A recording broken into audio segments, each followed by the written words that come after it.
bitch, a ribbon potato.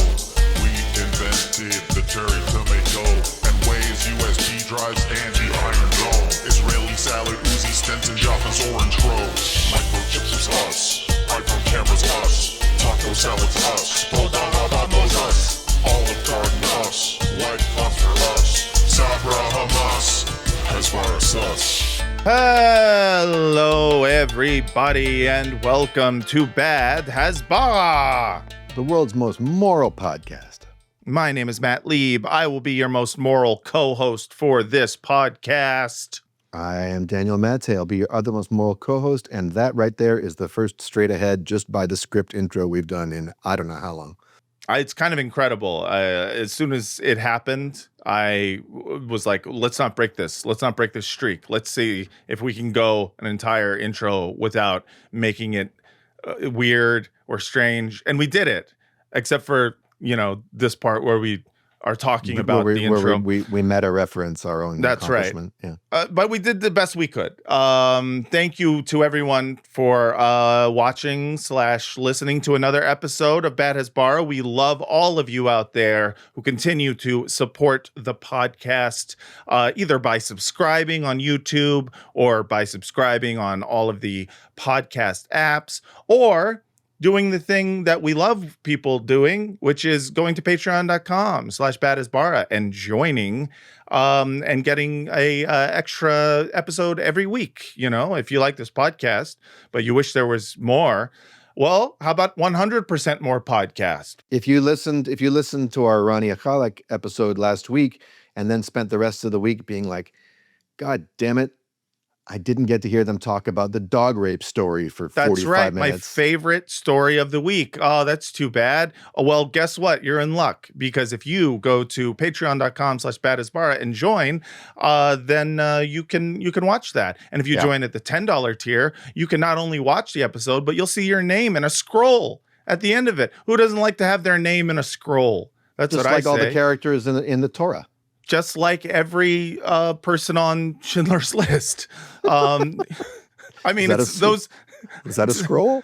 It wasn't a scroll, but it was like, I think it would have been a scroll in olden times. So get your name on a scroll. Be on Bad Hasbara's list. Judenskroll. Yeah. And also, if you're like, man, I sure would love to get an extra episode, but I'm not someone who knows how Patreon works. Well, don't you worry. If you're a big YouTube guy, memberships are now open for YouTube. That means that you can join the the YouTube membership for Bad Hasbara, and you get the same thing. You get at $5 tier, you get extra episode every week. At the $10 tier, not only do you get that extra episode, but your name is on the scroll. So join on YouTube. I know we got a bunch of you YouTube fuckers who are just like, I don't leave this website. Well, now you don't ever have to. Okay. We did it, and we did it for you. And if you're someone who's like, I don't like YouTube, I don't like Apple, I don't like Patreon, we're now on Substack. Remember Substack?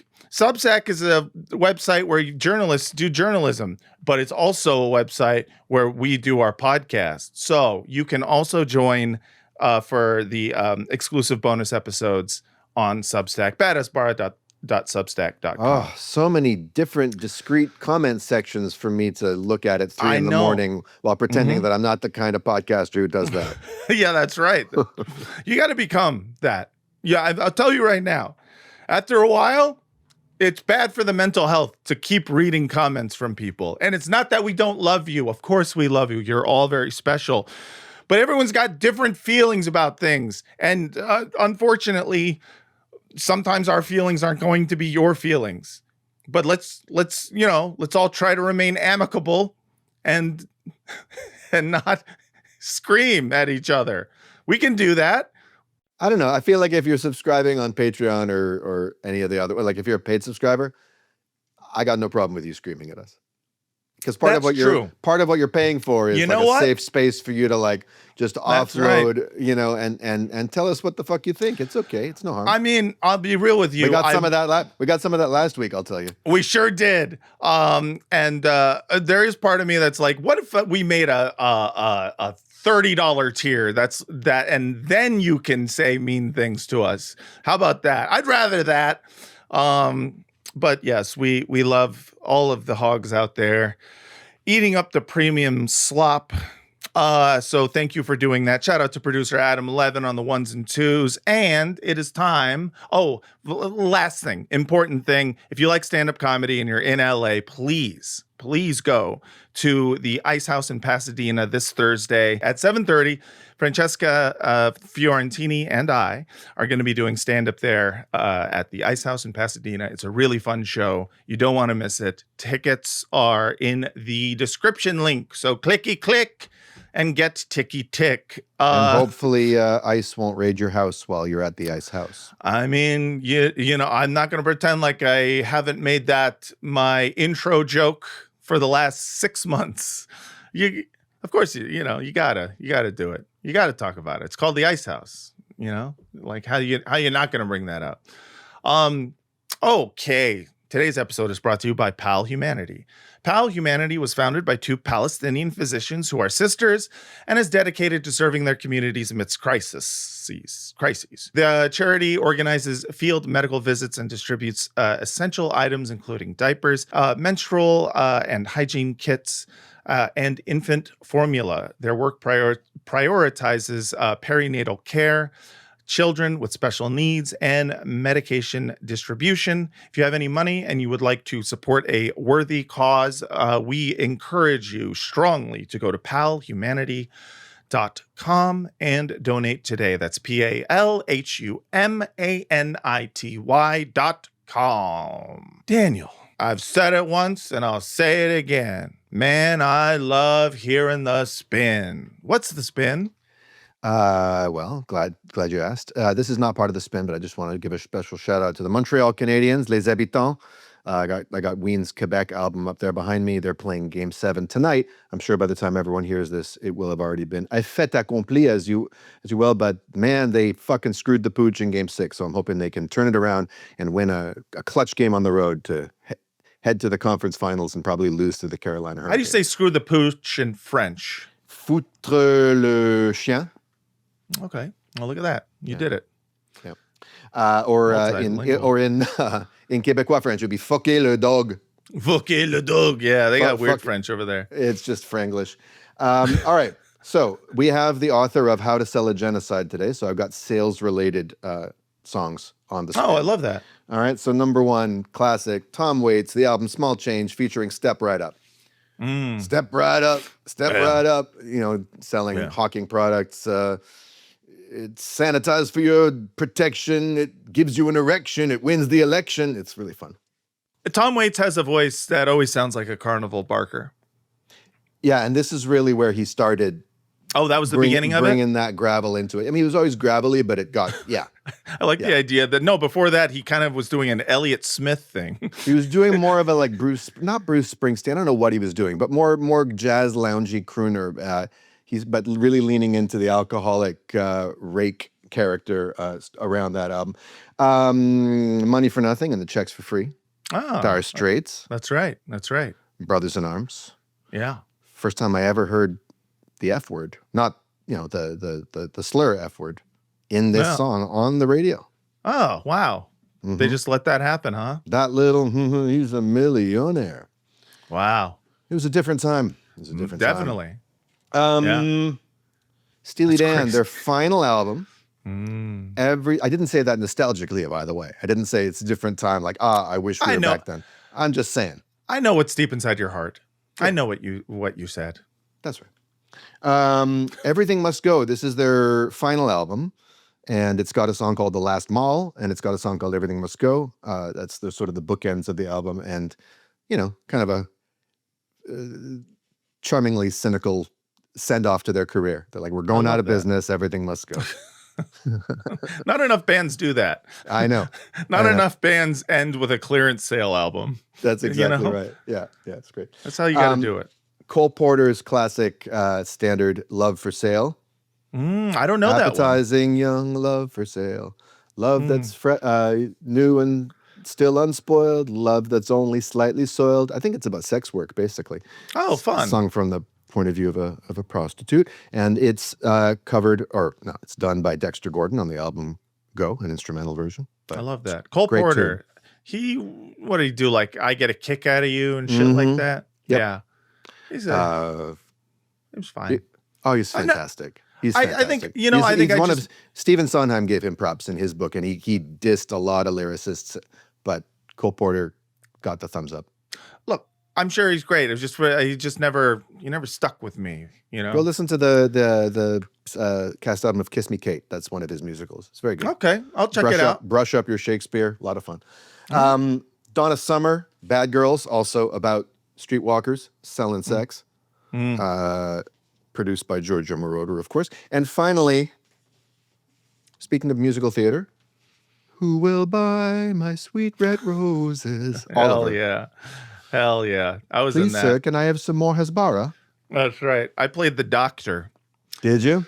Yeah, it's a non-singing part. I would do these school plays. They weren't even school. They were like after school fucking, city rec center plays. And there were musicals. And they always gave me the fucking part of the non-singing part. The doctor. I played Lieutenant Brannigan in Guys and Dolls. No song. I played the fucking Cossack. Officer Krupke in West Side Story?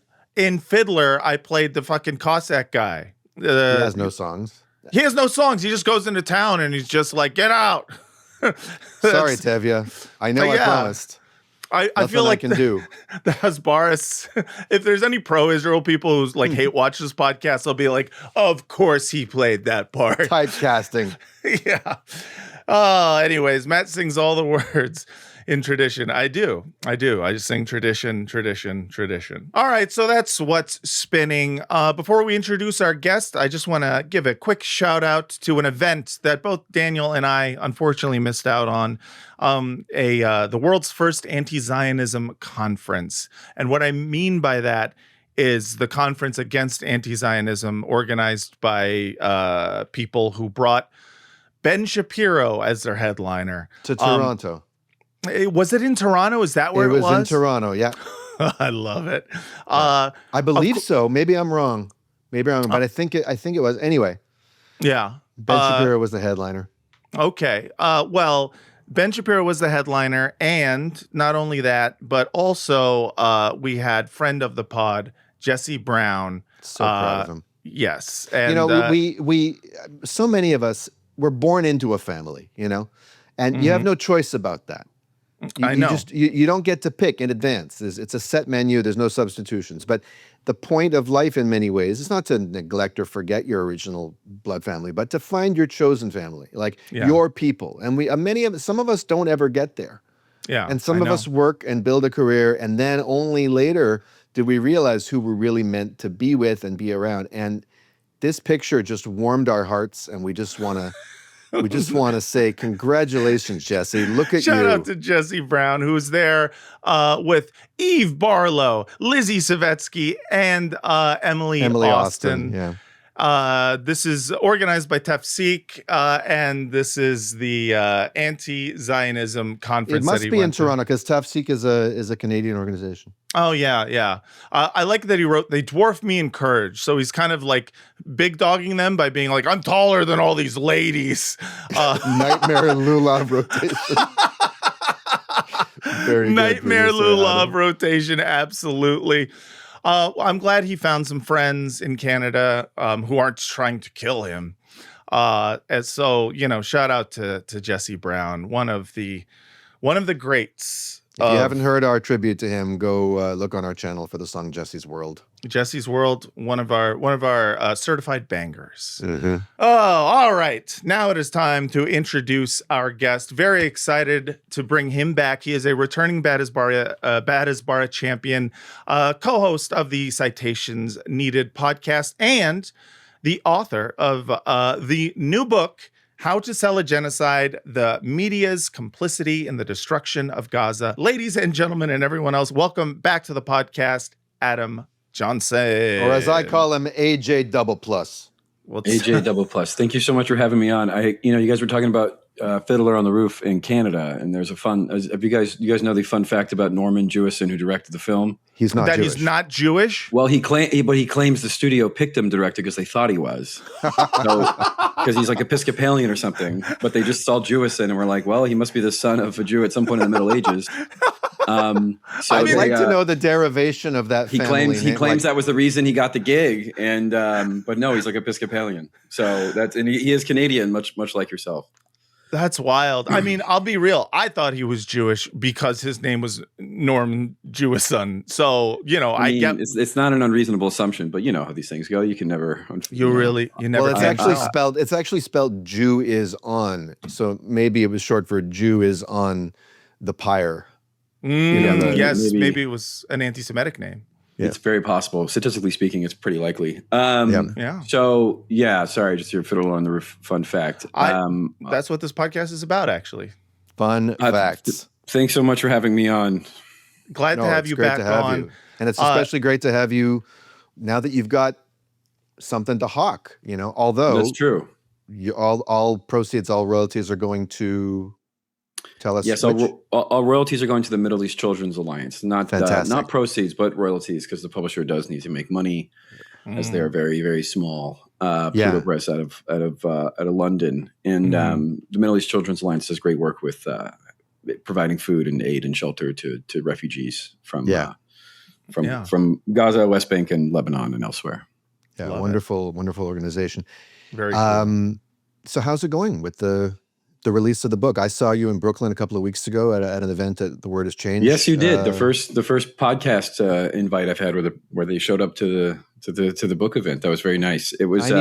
We properly vet our guests. Well, you have to make sure you're not being catfished, that I'm not AI.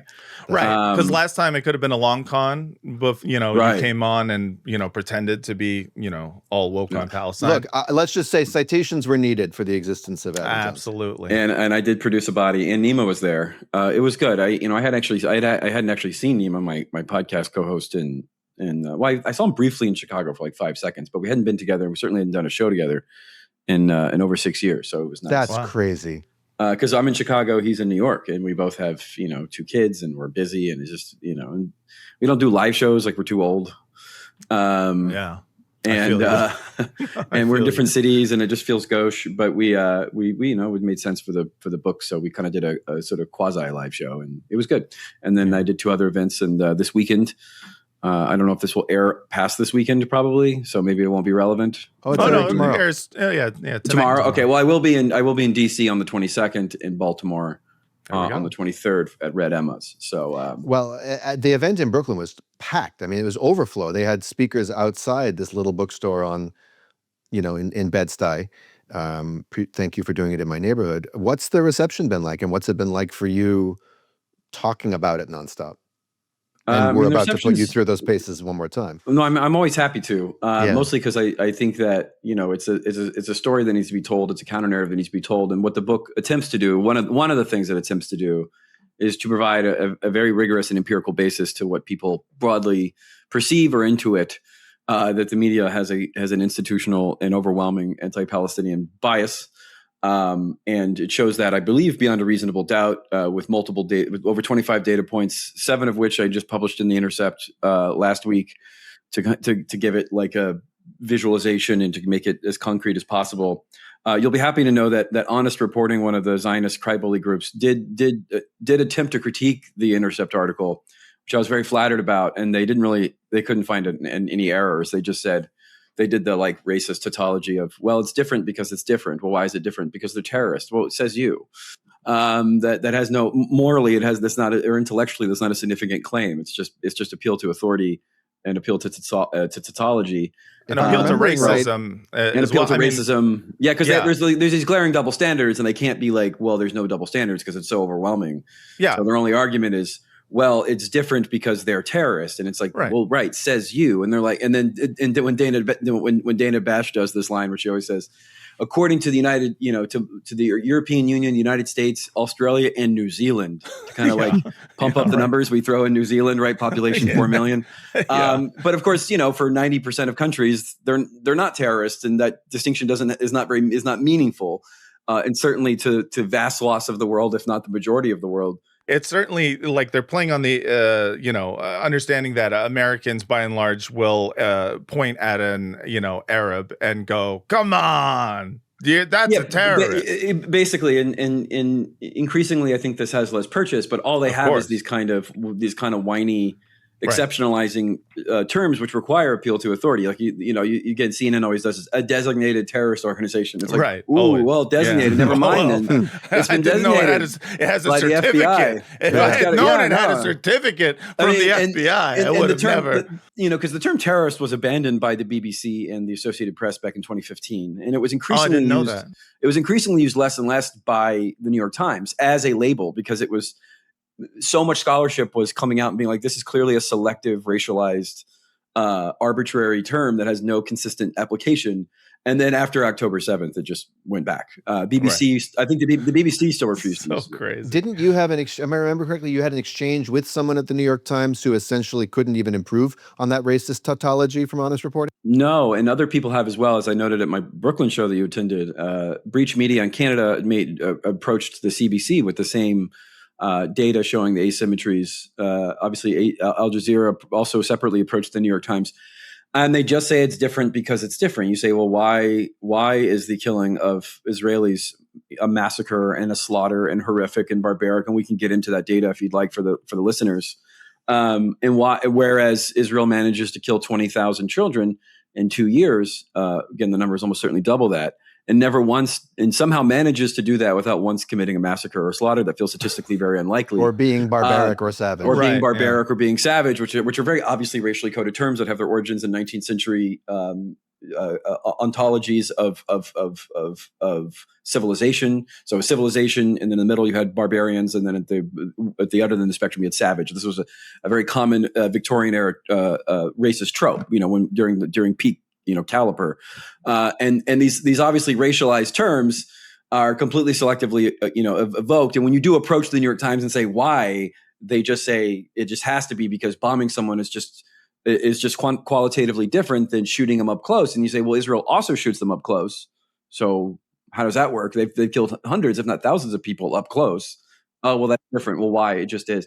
And no one has our style guide clearly explains, Mr. Johnson, that it quote just hits different. Oh, that's right. Yeah, and then so what they do is and then invariably the only thing they can appeal to that is some non-arbitrary designation is this terrorist distinction. But again, the goal of media in principle is not to just regurgitate government lines; it's to challenge government lines. And again, the fact that Israel managed to kill 6 figures, 20,000 children at the very least, almost certainly double that, and did so purely with anodyne military operations that were never deliberate or never had malicious intent. Seems statistically impossible, which again, we can get into that data and why the first chapter functionally is about that. It's about the asymmetries, the first 2 chapters, because once you establish that they have total asymmetry with how it's covered, whether it's a mode of language, whether it's Palestinians, and are prisoners versus hostages, even though they both are being held without trial, whether it's minors versus children, these asymmetries are the first thing you establish qualitatively and quantitatively to sort of set up the premise that, okay, you agree that they're separate. And now we're going to interrogate why they're treated separately, why they're treated differently. And very soon you realize it's because, and this is what the New York Times wants to say but can't quite say, which is it simply has to, because if they're not different, then the whole edifice falls apart. Right. The whole ideological framework doesn't work. It tilts all the way over to the other side. Right. Because of the massive asymmetry because of the quantitative district. So, but before we get into the data, which is incredible, your command of this stuff and the sheer amount of research that went into it, I just want to read a paragraph from the introduction, and then I want to play you something as a way to ask you a little bit more about the sort of scope of the book and the parameters that you set for yourself. This book will argue that this process, which is to say the process that allowed and enabled and created the genocide, was neither inevitable nor self-sustaining. It took deliberate, choices by deliberate moral actors, editors, reporters, bookers, producers, and TV personalities who decided early on in the so-called Israel-Hamas war that defending the powerful and spinning a fictional narrative to soothe Western liberal audiences was more important than speaking plain truths, than defending a dispossessed people from a wholly asymmetric campaign carried out by Israel with the full backing of the U.S. to destroy in whole or in part the Palestinians of Gaza. And to do so, you limited yourself to a certain time frame, right? The first 6 months after October 7th? First year, but a focus on the first 6 months. The first year, yes. okay. And then in terms of which usual suspects you're focusing on, you focused on mainstream legacy media that most of us would think of as liberal, center-left, liberal-coded. The reason why I did that, because that's a question I get a lot, like why did you focus on them rather than Fox News? And I think it's important to make it clear why we did that as far as the focus of the study, is that liberal buy-in, and I mean capital L liberal and liberal media, not the kind of Rush Limbaugh boogeyman. There's a baseline of support for Zionism and for imperialism and war in general, and that's never really sufficient, especially with the Democrat in office. To make it truly bipartisan, you need the New York Times and the Washington Post and CNN and to a great extent MSNBC to support the axioms of the genocide, to get it from that 35-40% to that 65-70%. And we saw this with the war in Iraq, right? You needed the New York Times to launder yellow kick uranium and aluminum tube propaganda. You needed the New York Times editorial board to support it. You needed Jeffrey Goldberg at the New Yorker to launder Israeli propaganda about Hezbollah sleeper cells and Saddam having links to 9/11. You needed the Atlantic magazine to support it. So liberal media buy-in is essential for bipartisan genocide, and this genocide would not have been possible without bipartisan lockstep support, especially with the Democrat in office. So just to clarify why that was the focus of the study, it's because it was, to use a baseball term, high leverage. It was a very high leverage intervention versus the kind of baseline banality of New York Times, or rather Fox News and daily. That stuff's important to keep the kind of juices flowing and the kind of reptilian brain id on the right, which is always essential, but it's not as high leverage. It's not as dispositive. You need the intelligentsia, and right-wing intelligentsia is a oxymoron. So because effectively doesn't exist. Yes, and also I think it was the most notable. At least this is not from a perspective of an institutional liberal buy-in, but individual liberal buy-in. That it was way more notable when someone who purported to believe in all sorts of human rights and dignity for every person in the world across every spectrum suddenly had a carve out for what was so clearly a genocide, and I think calling it or bringing attention to the leverage that is there is interesting, and it's something I personally love to point out whenever I'm talking about Zionism. Is the liberal Zionist is the one that I think really shocks people the most. Well, that's what we've probably focused on that disproportionately on this show, because it's the one that infuriates us the most, pisses us off. It's also the most contradictions. It's the most convoluted and contorted, which means it's the funniest. Exactly. Well, right. It's the most rich. It has the richest veins. It has the most contradictions, the biggest bullshit, and the most self-delusions,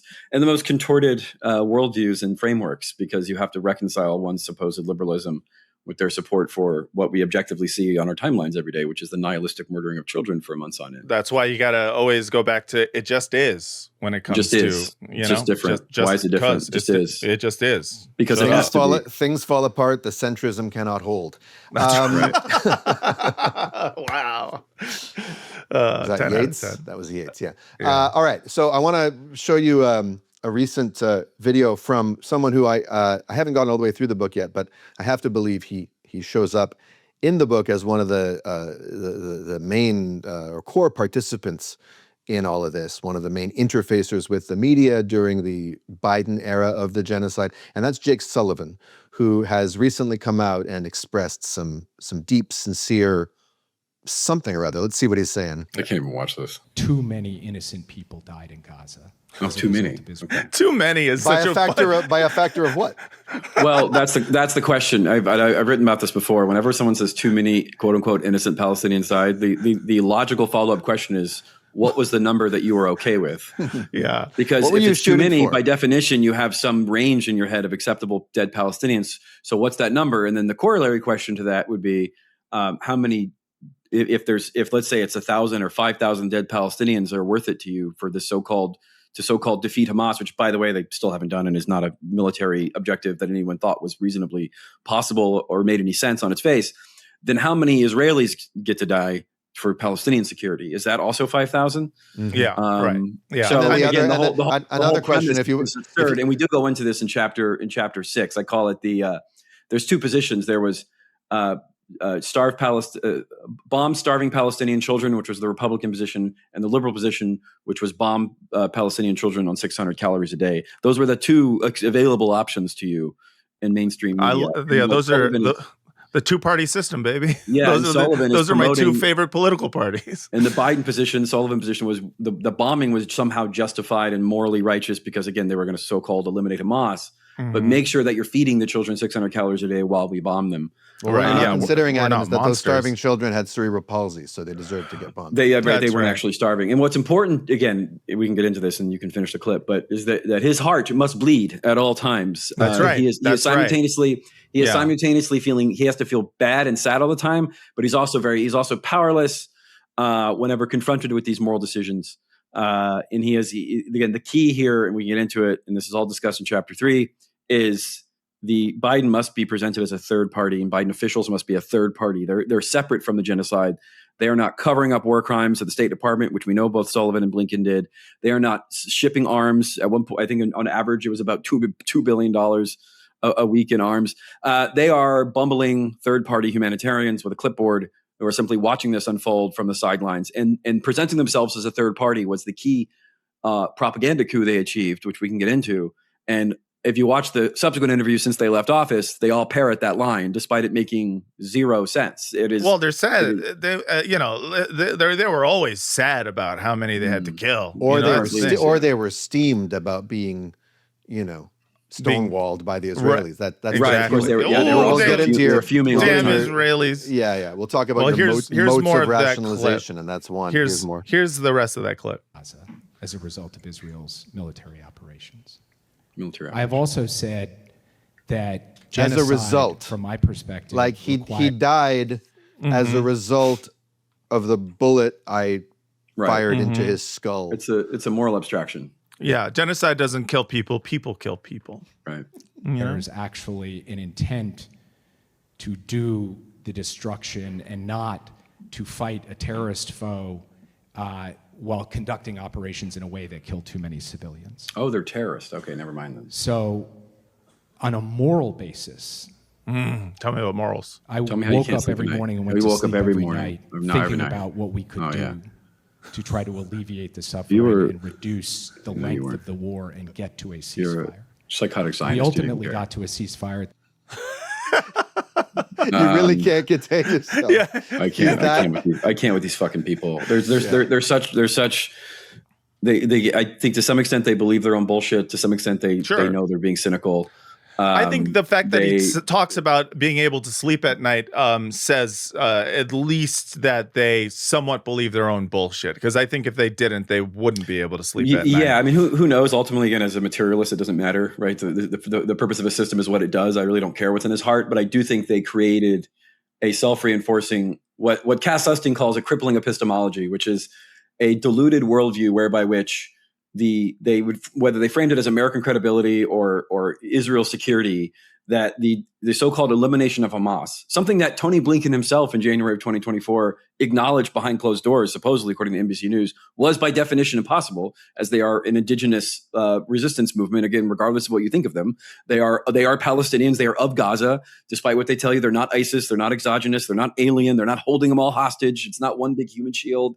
And anyone in Gaza shooting back at the Zionist with a gun is considered Hamas, whether it's PIJ or PFLP or just some teenager who doesn't like the fact that you killed his father. And that resistance will always exist. It will never go away so long as there's injustice, apartheid, and colonialism. And the idea that and again, Israel was clear that their strategy was collective punishment, that they were going to punish the general population. They were going to hide behind claptrap about human shields and Hamas forcing people to stay or some other such nonsense. And that they were going to kill and punish and starve and displace repeatedly over and over again 2 million people until the military actors submitted and gave up as part of a textbook siege, collective punishment, medieval like siege operation. This was like any other medieval siege operation, but it needed a nominal not military like any goal. other. There was a lot of pride flags. Oh, that's true. I forgot. There were pride flags. They have gay pride parades, so never mind. Right. Yeah. This was part of their strategy. Different. And the Jake Sullivans of the world, they say, okay, well, we can't go back from this axiom. We can't go back from quote unquote eliminating Hamas, and we cannot undermine American credibility. I mean, why did the U.S. kill 2 million Indo-Chinese in the 1960s, long after everyone knew they had no popular support and it was a complete fiction? Because there is this concept called American credibility, which exists to some extent independent of the Zionist ideology that very much captures the White House here.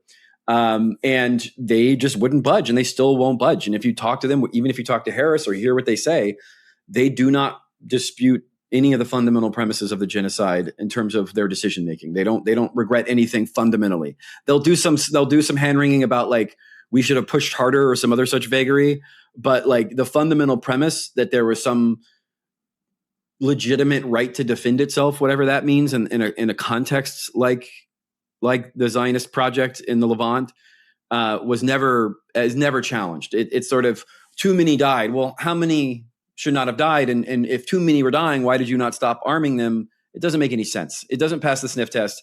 It's just kind of woo-woo liberal sort of hand waving because they want to still function and operate in and out of progressive spaces. I mean, supposedly he's restarting the National Security Action PAC with Ben Rhodes, who's supposedly a critic of Israel. Who is Jake Sullivan is? Jake Sullivan is, yes. Okay. He founded it with him about 15 years ago. And now they're bringing it back. And then there was some leaked report to, I think, Politico or Axios about how Jake Sullivan and Ben Rhodes were going to have to like come to terms with Gaza. And it's like, well, Ben Rhodes doesn't get to forgive Jake Sullivan for God. Like, that's not his position to do that. If Jake Sullivan feels bad about Gaza or is seeking some kind of forgiveness or atonement, then he needs to retire from public life and spend the rest of his existence raising money for refugees in Gaza. Right. Not like leaking stories about coming to terms with it with Ben Rhodes. I mean, so you have these liberal elites handing each other indulgences, whether it's Jake Sullivan or John Feiner or Tony Blinken, all of whom, of course, have gigs at the Center for American Progress, which is effectively the Democratic Party's government in waiting.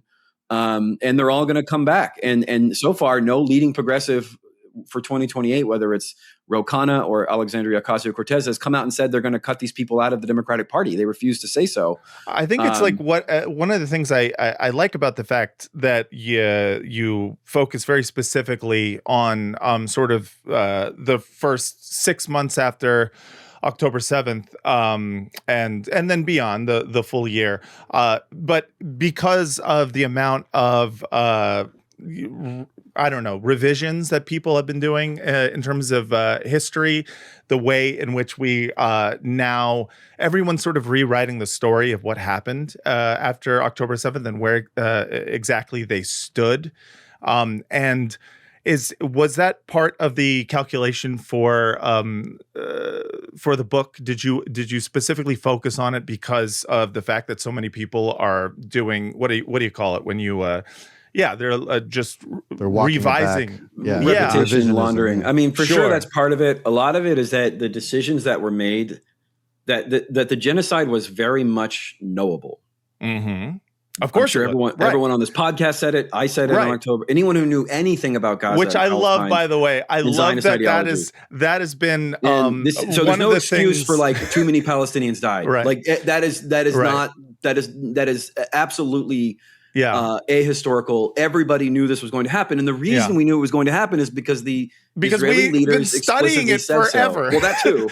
I mean, but anyone also, who knew anything about it was right. saying it was going to be a genocide. And Zionists have been attacking people, saying that it's fake because people after October 7th, like a day after, were like, they were crying genocide.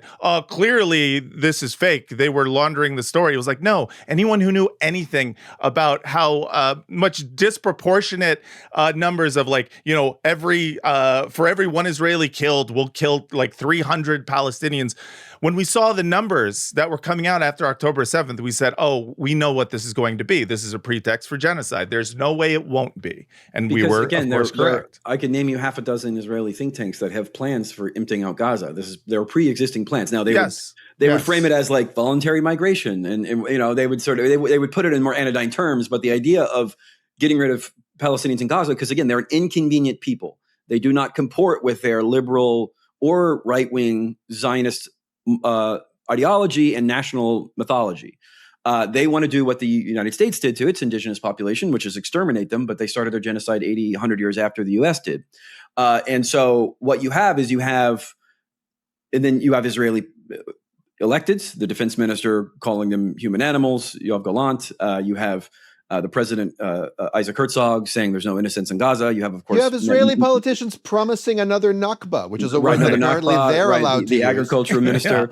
You have Netanyahu, of course, giving his famous Amlach speech. Now, of course, Rosenberg at The Atlantic would come in and say, no. He actually didn't mean the genocidal reference to Amlach. He meant this other reference to Amlach in the book of Samuel, the non-genocide. Okay, right. Yeah. And so you have all these genocidal rhetoric in the early days, first, October 9th, October 13th, October 26th. And then they did the thing they said they were going to do. They're going to live in tents. They did that. They said they're going to commit mass murder or mass slaughter. They're human animals, dehumanization rhetoric. They did that. Again, we can talk about the New York Times and the Atlantic's role of coming in and vaguely touching on that genocidal rhetoric and saying, actually, you're misunderstanding it. It's really kind of hot-headed locker room talk. It's not real. And so, I mean, this the Atlantic boys will be boys, No, really, the Atlantic published 3 articles that effectively said the kind of boys will be boys argument. And the New York Times did their one article on where they had to sort of acknowledge the genocidal rhetoric, didn't interview a single Palestinian, and basically interviewed a bunch of psychobabble Israelis who said, oh, they're just kind of blowing off steam. But of course, every genocidal promise they made, they kept. Yeah, and that's the thing. And especially the ones in Hebrew, they did the thing they said they would do, and everyone knew they were going to do it because they said they were going to do it. But what you had is in liberal media in the U.S., especially at the Atlantic and the New York Times, is you had this liberal Zionist laundromat where the most vulgar, most racist, most genocidal shit would go in. And then it would come out, again, whether it's David Leonard or Yair Rosenberg, and it would come out at the other end of their publication, and it would come out as a quote-unquote hunt for Hamas, or some sort of targeted anodyne, zero dark 30, like, oh, we're just going to get the people responsible for October 7th. And again, this term hunt for Hamas appeared in the Washington Post, the New York Times. There's no hunt for Hamas. What does that even mean? Again, talk to them. They'll tell you they're all Hamas. So it's you repeatedly had this liberal Zionist laundromat that was the function of Western media, which is effectively to take what was a country, and it still is, of course, in a genocidal fervor. Poll after poll after poll shows the majority of Israelis support the expulsion of Arabs from Palestinians from Gaza and from Israel proper. They support mass starvation. 68% say they're not bothered by mass starvation. Obviously, you have 94% support the bombing of Iran. You have something like 70+% support the genocide in Gaza. Of course, they don't call it that; they call it the war or whatever. Completely normalized, completely supported by the political class. Total consensus. And then once we sort of get the version of events over here, it's this reluctant war to get their hostages back, and it's just sort of one big Rambo 2 operation. And repeatedly, this fiction was just sold over and over again in concert with the other modes of propaganda I talk about. But, I mean, again, you talk about the way in which the genocidal rhetoric and the fact of genocide and all the markers of genocide, right? When Raz Siegel wrote his piece on October 13th in Jewish Current saying this is a genocide, this wasn't like some provocative. He was just simply repeating what people were saying in Israel, the leaders themselves were saying. So when Jake Sullivan gets on stage and does this kind of, well, they had a limited war with Hamas, and I feel really sad about it, and too many died. It wasn't mission creep. It was the mission. It was the mission, which everybody knew at the time. Right. So you spoke about the premises of the genocide, which is a very interesting phrase, that in order to put this thing over the top with the liberal intelligentsia, there had to be a rollout of certain pretexts and premises, which forms the sales approach, the marketing strategy, right? The whole sales plan of this thing. Can you take us through sort of because what really emerges from reading your book and hearing you speak about it is that it was, you couldn't have crafted it more deliberately to have one premise and then the next one. It seemed to be built and constructed in a particular way to tell a particular story and to tick off certain boxes. What was that order of operations? So the title of the book is not meant to be provocative. It is quite literally a guide to how they sold a genocide. And if you recall, on October 7th, Tony Blinken briefly sent out a tweet calling for a ceasefire, because that was pro forma during these previous bombing campaigns in 2021, 18, 2014, 2012, 2009. The State Department would feign this need for a ceasefire. And then hours later, he deletes this tweet. At some point in that process, there was a discussion that we're going to go for broke. Now, they wouldn't say we're going to commit a genocide or attempt to commit a genocide, but certainly they wouldn't say ethnic cleansing either, but clearly the so-called war on Hamas was going to involve mass displacement. And anyone who knows anything about the history of Zionism knows displacement is a one-way ticket. And very clearly that at most it was going to be a genocide. At quote unquote best, it was going to be Israel killing some arbitrarily high number of Palestinians until they finally had their medieval recompense. Right. And it was a signal to everyone that the word ceasefire was now going to be. So then on October 13th, anti-Semitic. Tony Blinken issues a State Department memo banning anyone in the administration from using the word ceasefire, because everybody knew what it meant. Sorry, on what date? October 13th, 2023. So 6 days after the tweet that he deleted of himself. Correct. His own tweet. That ceasefire was a term everyone knew what it meant. At that point, Oxfam, Amnesty International, Human Rights Watch had called for a ceasefire. Again, they later tried to mystify it into this like exotic, well, really, what's a ceasefire? Epistemologically, I mean, it's sort of, they tried to do this academic routine, but everybody knew what it meant. It had many historical antecedents. Hamas had entered ceasefires with Israel half a dozen times before. Again, 14, 12, 9, right? We can go on and on. But they didn't want people using that term. Now, they later then rebranded ceasefire to mean something completely different, which is Hamas surrender in March of 2024, which we can get into. But there was initially in this first few weeks, those were the premises and axioms of genocide. The first and most urgent of which was that calls for a ceasefire were somehow unserious.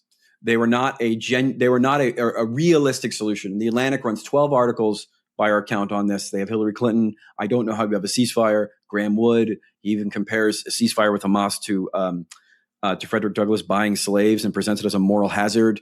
So you have this kind of highbrow rejection of ceasefire. David Leonhardt does this. The editorial boards of the Washington Post and New York Times do this. It is removed from the realm of seriousness. The Atlantic doesn't publish a single article for the first 3 months, clearly proposing a lasting ceasefire. I think the anti-ceasefire rhetoric to me is like the premier example of the retconning that we see now, in which at some point it became, of course I want a ceasefire. Everybody wants a ceasefire. And, it went from a fringe left-wing position to centrist consensus overnight, and we can talk about why and how that was. And it's because the definition of ceasefire actually changed, because ceasefire through 5,000 years of human warfare meant both sides cease firing and they reach a political solution. It does not mean one side wholly capitulate and one side have complete military control over the other, which is what the definition became when Biden began to endorse a ceasefire on the eve of the Michigan primary, where he was being embarrassed by the uncommitted movement. So this was another brilliant public relations coup, which I wrote about at the time. I wrote about at the time for The Nation, and that premise, of course, was completely based on a glaring contradiction, which is I support a ceasefire, and then in the very next breath they would say we need to build Gaza without Hamas in power. Well, you sort of skipped a step, which is why would Hamas just randomly surrender and hand over their weapons to Israel or some so-called Arab army that's just a Zionist proxy? Obviously, it doesn't make any sense. So no wonder they were working tirelessly. When you're working tirelessly, when you're working on something absolutely nonsensical and absurd and impossible, it takes fucking forever. You will never achieve it by definition, which of course they did not until Trump imposed one himself in January of 2025. And so what you had is you had this, there's kind of two stages. So the first few weeks and months where the premises are asserted And then later in March of 2024, we have the rebranding of ceasefire, what I call NU ceasefire, new ceasefire. It's kind of like new Pepsi. Or like new metal. Or new metal. Right, yeah. because ceasefire is polling at 75-80% as a word. It's ceasefire with a rap breakdown. Yeah, I love that. Because it's always easier to rebrand your detune deceit. It's easier to rebrand genocide than it is to sort of change policies. And so this was helped along by, again, so-called progressives in Congress, Elizabeth Warren, Ro Khanna, all of whom promote this boutique war on Hamas where they don't support a ceasefire. Bernie Sanders very famously never supports a ceasefire, not a lasting one. He goes on CNN and CBS in February and December of 2023 and says, I quote, "I don't know how you have a ceasefire with a group like Hamas who seeks Israel's destruction," unquote. Of course, Israel seeks Palestine's destruction, so I'm not sure what that means. So but at some point, supporting a ceasefire. That's the Hamas's ISIS trope that you lay out. Well, we'll get into that. So AIPAC clips those two media appearances Bernie Sanders makes and says, "Thank you, Sanders, for making it clear we can't have a ceasefire with a terrorist." Blah blah blah. And so the part of this premise is the idea that you need to ISISify Hamas. Hamas can have no political or secular grievances. They have to be mindless jihadists who just kill Jews for the lulz because they, again, what Biden calls it, their ancient hatred. So they just happen to be anti-Semitic, which is bad luck for them because it happens to be ostensibly the religion of the state who dispossesses them from their land, which again, out of all the gin joints and all the towns in all the world. And then but any nuance or any kind of secular grievances are seen as terrorism apologia. And this is immediately disciplined and enforced by corporate. So there's a vignette in the book on October 7th. Ali Valshi is running the anchor desk at MSNBC. He brings on Ayman Mohyeddin, who had lived in Gaza for 2 years. And what do? They're not celebrating, they're not supporting the attack, but they're providing context for it. They're saying, Gaza was an open air prison by humanitarian groups. They've been 75% of the population who live there were displaced from where their parents or grandparents lived in Israel. They have no freedom of movement, et cetera, et cetera. Kind of giving context for context was the other C word you weren't allowed to say at this time. Immediately, all hell breaks loose. This is the first and since last time that Comcast corporate has directly intervened in MSNBC's coverage. They immediately call Rashida Jones and Conde and Cesar Conde, who are the head of MSNBC. Rashida Jones from Parks and Recreation? Quincy Jones' different one. Daughter? Sorry. Oh, okay. No, but she's the head. Yeah, so they call him the head of NBC News and CNBC into the Comcast corporate office and say, never do that again. That is terrorism apologia. Then they say, we're going to bring in Martin Fletcher, the retired longtime Middle East correspondent who actually had family who were injured and died on October 7th, and he himself had served in the IDF. As a volunteer from the United States. So he is now the official authority you have to call and reference when you want to do any story at NBC or MSNBC for Gaza. And this happens in 2 days. So there's a conference call where Martin Fletcher is on, and we have two sources that can attest to this. And he gives this speech where he talks about how Palestinians are not real. They were invented in 1967 by Arab armies. Jews are the actual Palestinians. Israel left greenhouses in Gaza in 2005. The sort of Zionist propaganda. And if you have any questions about Gaza, you have to go to him. The message is very, very clear that there's a specific narrative you're permitted to have, and if you deviate from that narrative, as Ali Valshi and Mohyeddin had done, again, not thinking much about it, just sort of doing what they thought their job was, which was to provide a reason for why something would happen rather than saying it was an act of mindless ISIS-like quote-unquote barbarity, they're disciplined. So then on October 9th and 10th, Jonathan Greenblatt, who, again, apparently lives in the green room sleeping on the couch at MSNBC, specifically Morning Joe, comes on and says... Jonathan Greenroom. Is the head Jonathan Greenroom. He's the head of the Anti-Defamation League, which I'm sure y'all call the Apartheid Defense League. I call it the Association for Dual Loyalty, personally. Well, that's one way of framing it. I'm not allowed to say that. And then he says, well, who writes your scripts? Hamas? And so, he's calling Ali Valshi Hamas on MSNBC, and there's no disciplining, there's no retribution, there's nothing. He can just sort of say whatever he wants, and he goes on that show. He goes on Morning Joe on almost a weekly basis and just spews whatever libel or vective he wishes to spew against whomever he wishes to spew it. And there's no he spreads the beheaded baby hoax, which we can get into routinely long after it's been debunked. He spreads the babies in ovens long after it had been debunked, as had other guests on CNN. And so what you have is very early on this asymmetry, another asymmetry of editorial enforcement. So what liberals can't do is they can't say, I support Zionism, I support Israel, fuck Palestinians, who cares about them? They have to launder their chauvinism through ostensibly universalist values. And so there's we're editorially rigorous. Well, anyone who can study the data, the most cursory glance at the data, can see they're editorially rigorous towards anyone who's pro-Palestine, and basically have no editorial standards for anyone saying the most lurid and racist shit about Palestinians. And so every media institution, liberal media institution, has a Senate parliamentarian who is going to unfortunately be there to say, sorry, we can't do it. We can't. This is how they got rid of the $15 minimum wage. I think it was a Senate parliamentarian just was like some new bit of order that we don't know about. Yeah, who has all the power. Editorial minutia they have to exactly. Square out. We heard this over and over and over again from sources that they would never say. First off, the number one way they disciplined it was just through really hacky racial proxy. If you were Muslim, Arab, or vaguely coded as such, especially if you were younger, you were just taken off the Gaza beat. You had your social media monitored, oftentimes snitched on by pro-Israel colleagues, typically coworkers. And the How most long generic. did Ayman Mohyeldin last after October 7th? Before he's still. Here's a fun. He's still there. Is he still there? He is still there. Yeah. But he was moved. He was moved off of the. He was brought into a generalized panel show, so he no longer picks his guest. He effectively was demoted.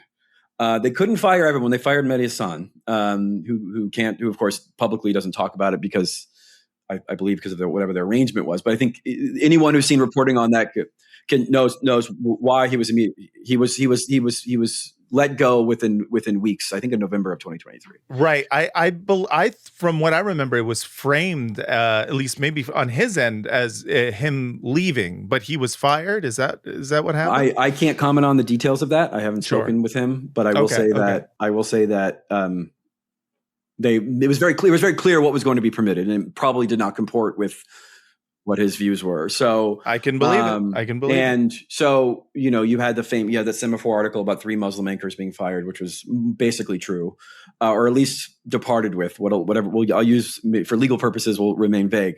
But very clearly there was a line you had to toe, and it was going to be enforced through the selective editorial line. And then so anchors are not supposed to have, specifically on Gaza at MSNBC, we're not supposed to have deep editorial opinions. And that applied to everyone but Joe Scarborough, who could say whatever he wanted to. Would go on 5-minute diatribes about how much he loves Israel, and it never was disciplined. The rules simply did not apply to him because he aligned with the ideological premises of management. You know what's crazy? It just occurred to me, one personality we have not even talked about, I don't even think once on this podcast in any depth, and I'm wondering where she was during this time, is Rachel Maddow.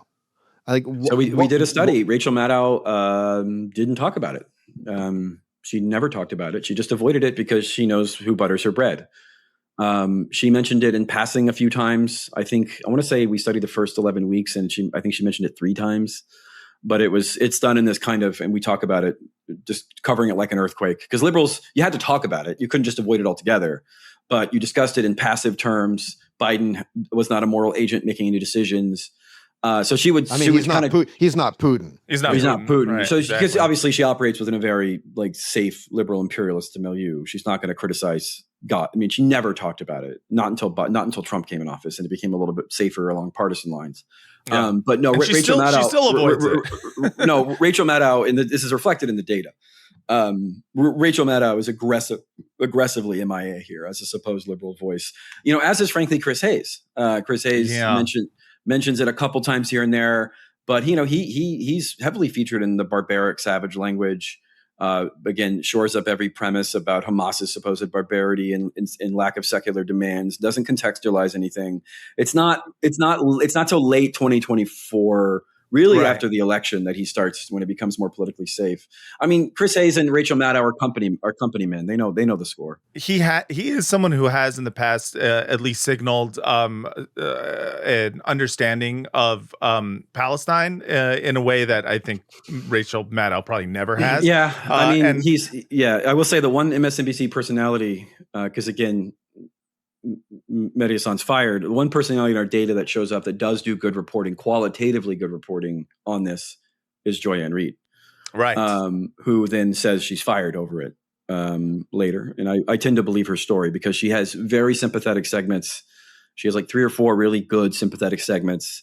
And then, you do the Jerry Maguire, I'll give him 2 weeks and she's out. What I was saying about Chris Hayes was my expectation for him was, I'll just say this. I was surprised Joy-Ann Reid was the one doing it and not Chris Hayes. Because Joy-Ann Reid's always been good on Palestine, relatively speaking. You can go back and look at her blog posts from 08, 09. I didn't know about, I didn't know that she, was a ball knower when it came to that stuff. She is, to her credit. Again, I've been a critic of hers for other reasons. Yeah, sure. But certainly on this issue, she is much better than anyone at MSNBC. She was a very there were some other exceptions around the margins. Again, I think Moyadeen had done some decent stuff, but I mean, he wasn't at that point. He wasn't picking the guests, and so and again, it's all kind of, it's never part of a broader narrative of like momentum. So it's like, to the extent to which it's talked about, it's what Owen Jones refers to as orphan stories. They kind of, you do one segment and then it just kind of goes away. There's not like a sustained buildup like you have with the war on Hamas, stories and the constant, hostages this and hostages that. It's not a sustained moral narrative that leads to any like call to action. And I will say, to the extent to which I would criticize Joy-Ann Reid's coverage, it never really connected the dots with Biden. Because in MSNBC world, Biden is being manipulated by Netanyahu. That is a central, especially as you get closer to the election, that's a central narrative that allows them to be angry at Israel, or allows them to even empathize with Palestinians, but never really question the power structures within the United States, because you need this idea that Biden is helpless or being manipulated by Netanyahu. I guess Netanyahu has manipulated 5 consecutive presidents, and at a certain point, that's on you. And he, so I think, to the extent to which it was addressed as a political, or kind of, there was a call to action, it's mostly just hand wringing, because Biden is ultimately can never be said to be responsible. I will say, I think Chris Hayes maybe connected those dots somewhere in late summer 2024, but it's certainly initially within the first 6 months, MSNBC is fairly lockstep in its coverage, with like 1 or 2 here and there exceptions. And it's again, CNN had a similar policy, which we can talk about, where Mark Thompson, the head of CNN, issues a memo on October 26th. This was reported by Daniel Boguslaw at The Intercept, and confirmed by me through Sarah and I's reporting for the book. Sarah Lazar, my partner, who did most of the reporting, because she's a reporter and I'm a media critic. So when I say we, that's general. There's me and others I'm referring to. They found that there's this memo sent out that said, effectively, you could not mention the death count in Gaza, or any war crime in Gaza, or any horrific tragedy, or whatever he called it, in Gaza, without bracketing it immediately with the death count from October 7th. So any mention of suffering in Gaza, of Palestine, had to be framed as defensive, as a response, a military response to October 7th. Plus, but of course, Hamas run, right? The Hamas run. Well, so we can talk about that as well, because I think that's key, as I talked about in Brooklyn. I'm sure you saw. But I will say one more thing on this. But there's no parallel. You don't mention October 7th and mention the fact that from January 1st of 2023 to October 6th, 2023, Israel had killed over 300 people in the West Bank, or they had killed over 40 children in Palestine. No, that's anti-Semitic context. You're not allowed to mention the 523 children killed during Protective Edge in 2014, or the over 1,500 civilians killed in 2014. You're not allowed to mention the hundreds who were permanently maimed and killed in 2018 during the March of Return. You're not allowed to mention the hundreds killed in 2021 during that nihilistic bombing. You're not allowed to mention any of that. Not allowed to mention the mowing the lawn, putting them on a diet, whatever. You're not allowed to mention any of that, because the second you mention that, Comcast calls up your boss. History has to begin on October 7th. There's a kind of political Big Bang, and to ask what happened before that is to ask what's north of the North Pole. It's an absurdity. Nothing occurred before the Big Bang, right? And so I want to talk about the Al-Ali hospital bombing on October 17th, which you referenced to in reference to Hamas run, because this is key. So on October 17th, there is a shelling of the hospital, the Al-Ali hospital. Kills between 300 to 500, 300 to 400, depending on who you ask. The numbers vary, but it's a lot. Initially, the media, the New York Times, CNN, assumes correctly that it's Israel because they were bombing 99.999% of the places in Gaza. And so New York Times has a headline that's something to the effect of Israel airstrike hits hospital in Gaza, according to Gaza officials. Now, Israel immediately says it wasn't us, it was an errant PIJ rocket. Now, the most a errant PIJ or Hamas rocket have ever killed at that point is, I think, 3 or 4. So they mysteriously, an errant one kills 400 people. You're welcome to believe that. I'll choose not to. We know that 1,200, or rather 1,500 PIJ and Hamas rockets had landed in Israel in the first 3 months, killed a total of 12 people. But mysteriously, an errant one kills 350. Again, welcome to believe it. Forensic architecture caught Israel in several lies. That's right. They had a fake call between PIJ militants where they're like, "Man, it sucks that we bombed that hospital." That was crazy. And then Channel 4 in the UK does a forensic analysis. Says they have Israeli straight accents. up just invented an audio call between people. Like, can you believe we did this with the wrong accent and everything? But the take home point here is that it gets indexed as at most likely a Palestinian self bombing, basically. Or a kind of he said, who's to know? So then the Zionist Crybaby campaign comes in. You get Honest, Camera. Name a Zionist organization, the Anti-Defamation League, Jonathan Greenblatt. They say this is blood libel. You accuse us of bombing hospitals because if you recall, there was mass unrest, specifically in Muslim majority countries. There was riots, justifiably so. And it was a lot of the ceasefire crowd, such as it was, or anti-genocide crowd said, okay, it's been 10 days. They've killed an obscene amount of people at that point, 6,000 people.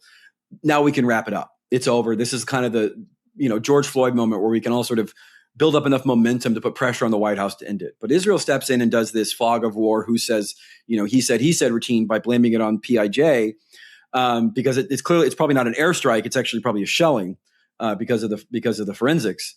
And then this Zionist Crybaby campaign works, and of course it provides an internal justification for pro-Israel editors and producers within these media organizations, where two primary things change, which are end up being very consequential, and I think effectively making a genocide inevitable. Which is number one, from that point forward, in the New York Times and CNN, and we know for sure, and then other outlets you can infer, Israel cannot be blamed for a bombing until they themselves actively confirm it.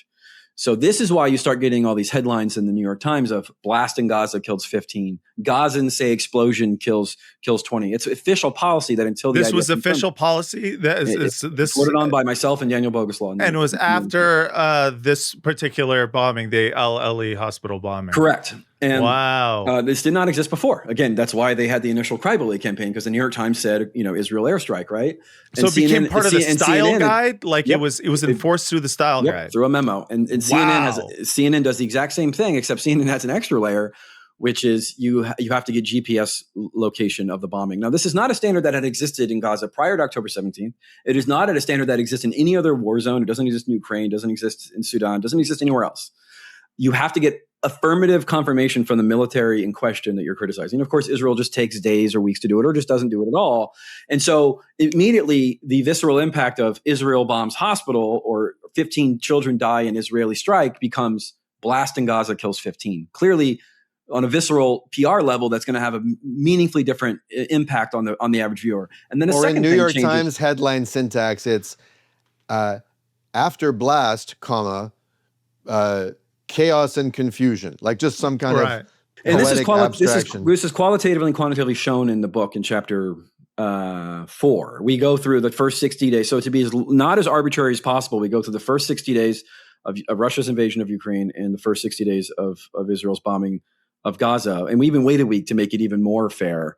And 32 examples of Russian agency are centered in the headlines out of 60 days, whereas 2 for the first 60 days for Israel, and those 2 are fairly benign. It's like Israel amasses troops, to invade Gaza or something. But ultimately, Israel agency is completely removed from headlines, and that's matters because that's what goes viral. That's what gets people outraged, and Israel knows this.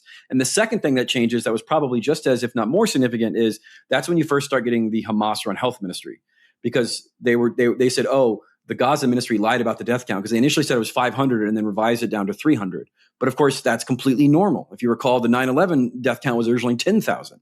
If you recall, October 17th was originally 1,500, and then it was, or October 7th rather, was originally 1,500, and then it was 1,400, then it was ultimately 1,200, then it was 1,129, depending on how you define it. And so that's a normal thing, but it got turned into this like sinister terrorist propaganda. And the thing is that everybody knew that the so-called Hamas-run health ministry numbers were accurate. They're used by the World Health Organization. They're used by the U.S. State Department. They're used by Human Rights Watch. They're used by Mossad. We later learned. And there was a study done in 2014 comparing the Gaza Health Ministry death count with that of the IDF, and there was a difference of 7%. They're effectively the same thing. So everyone had to. So it was really a prototypical liberal imperialist propaganda in that it was technically accurate, but obviously very racially coded and misleading and dishonest. And so from then on, you had 500 people die, according to Hamas-run health ministry. 15 children, killed in refugee camp, according to the Hamas-run health ministry. CNN adopts this. New York Times adopts this. AP adopts this. Washington Post adopts this. Now, they all quietly dropped it throughout late 2024 and into 2025 because internally everyone knew it was a cynical propaganda label that was completely dishonest. Have they all dropped it? Have they all, or no? It pops up here and there, but it's mostly they don't. It's not used. You can't trust those Palestinian-run health ministries. They use Arabic numerals to. That's right. To calculate things, and most terrorist numeral. The numbing effect of that, because again, we were getting, if you recall, this was 500-600 people a day were being killed. And one day in late October, had 1,000 people were killed in one day, which is obviously insane. Hundreds of children are being killed and maimed and eviscerated every day. And the numbing impact of removing Israeli agency and framing the death counts as somehow terrorist propaganda, putting that so much work. Hamasterisk on it, right? Hamasterisk? Exactly. Hamasterisk on it was so essential to numbing liberal outrage that, and it all happened because of this October 17th Cry Bully campaign. And it was at that point you say, oh, they're going for this. They're going for a genocide, and liberal institutions and lowercase L liberal media are just going to go along with it. Because I say one more thing, just be clear. Yeah. There's no evidence on CNN or MSNBC of anyone using Hamas run as a pejorative or a label for the health ministry until October 17th. So it's something, I'm not asserting this. This is quantitative. You can show it. Yeah. Just to be clear. And then of course it explodes into the hundreds, but go ahead. I just wanted to clarify that. No, it's a clear sign. This wasn't a theory. You can prove it. No, understood. It wasn't an impression you had. It's clearly a functional invention at a particular moment in time to help sell this genocide. One of the things I've always loved about your work, Adam, is, I've been listening to Citations Needed since it started. Your ability to, tropes get talked about a lot when it comes to non-existent blood libels and whatnot when it comes to Jews, but you're very good at naming media tropes. You're very good at sort of a nomenclature of genres of lies. And I just, picked up on a few things you've been using recently. When you can give us really lightning round, quick definitions of them. What do these things refer to? So the first one I've got here is, what is quantum Zionism? I heard you speak about it on the Electronic Intifada yesterday. If you keep the definition of Zionism extremely vague, where it remains in the superposition and you don't need to collapse the wave function, it can be whatever you want it to be. And the second you try to pin someone down to define it, then it's just apartheid and ethno-supremacists as an actual physical place that physically exists in the physical world, rather than a moral abstraction or a kind of vague impression you have on a trip you went in when you were in high school. And what you see is Zionism as a sort of value, or even let's just say pro-Israel sentiment, can be as abstract and warm and fuzzy as one wants it to, given the current needs to comport it with one's supposed self-image as a liberal, versus the thing that actually exists in reality. And you see this when people say, okay, well, clearly, Israel needs to be disciplined as a country, as a project, and as an institution. The U.S. needs to stop supporting it. They'd say, well, you need to support, the opposition to Netanyahu or whatever, even though they're more genocidal than Netanyahu in key ways.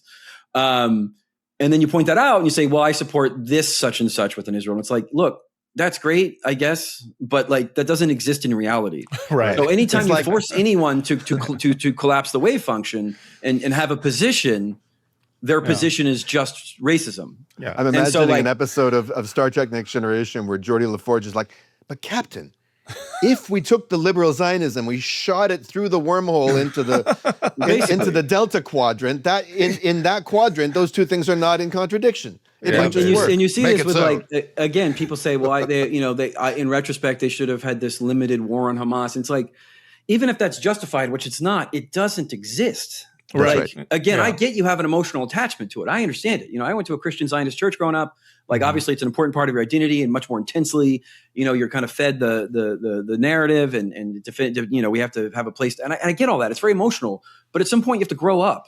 Right. Like, you have to realize that reality exists with or without whatever you think in your mind. Right. It's just solipsism. It's not real. It doesn't exist. And totally narcissistic Zionism, to just assume that your personal definition of Zionism that doesn't really have any real world effect on anyone other than what you think should be the one that people and you respect. see this with the way it's like a cultural signifier. They'll say, well, I believe Jews have a right to self-determination. You're discriminating against me. And it's like, Israel's a country that exists in reality in the third dimension. It has F-22s. It shreds toddlers. It has tanks. It has occupying military forces. It shoots people in the head. It's got tens of thousands of 10,000 plus people in its fucking dungeons without trial. That's not my Zionism. That's not my Zionism, Adam. My Zionism is peaceful. It exists and without Palestinians.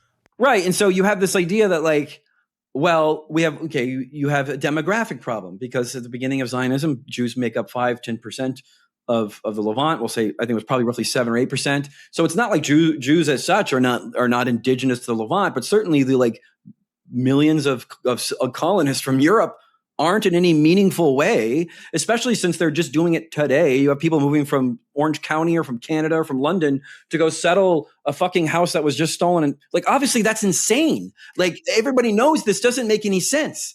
Like, no matter how sentimental your values are or how sentimental your feelings are, like, you need to grow up and it's like a perfect description reality. of it. Calling it it's like Schrodinger's Jewish state. It's both an apartheid state and a land of peace and milk and honey at the same time. And it's like, and they say this like, I support a liberal, a Jewish democratic state. It's like, that's by definition impossible. You cannot have a democratic state where one ethnicity. I love that they append that now. That's a new thing that I just started seeing. It's like, do you believe in the Israel's right to exist as a democratic Jewish state?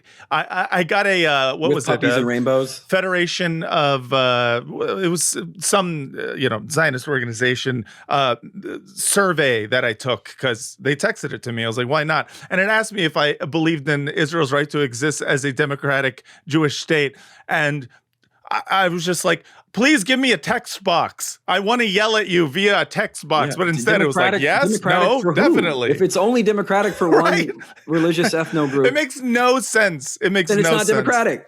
Yeah. Like de jure and de facto. Another one that believe in unicorns' right to exist. Right. Another thing that a great AJ-ism is asymptomatic, or what is it? Asymptotic. Asymptotic two-state solution. Explain that one. Well, there was the asymptotic two-state solution, and then there was the Biden's asymptotic break from Netanyahu, which we can also talk about. I guess you're going to have to start with, what is asymptotic? It's a math term for approaching zero, but never getting there. To be clear, I already knew that. This is for everybody else who's stupid. For the people who don't know. For the stupid idiots, not me. Yeah. So basically, like, whether it's the ceasefire talks in 2024 or the two-state solution, it's important that liberals have a thingamajig they can point to justify the current existing atrocities they're defending. So the fake ceasefire talks throughout 2024 were a thematic extension of the peace process, which is this nebulous. It was actually one of the first episodes we did. I want to say it was episode 6 we did about the asymptotic peace process, or maybe it was like 17 or 18. I don't remember. But basically, this was back in 2018, 2017, that liberals can't say, I support apartheid, because that's the thing that actually exists in, again, material reality. So they say, this is an unfortunate product of, recalcitrant Palestinians, or even sometimes I'll say recalcitrant right-wingers in Israel or whatever. But I support it. But I support a peace process and a two-state solution, right? This is the pro forma liberal line you throw out, because you can't defend the thing that actually exists in reality in the third dimension. So liberals need a thingamajig, a process to point to and say, look, I support this process. And they saw this, of course, with cease. Like, even though Biden is rubber stamping all these weapons to go kill toddlers and to displace families and to starve people, He's working on a ceasefire. Okay, well, what's the status on that? It's been 6 months. They're working on it. It's a thingamajig that I can point to. Because liberals can never just support the bad thing. They have to have a nominally humanitarian progress system in place they could point to, even though everyone knows it's fake and it doesn't exist and has no real world purchase. I didn't know there was a word for the thing where it approaches zero and never gets there. But that's a great word. Because clearly the goal is to have the annexation of the West Bank and the expulsion of Gaza.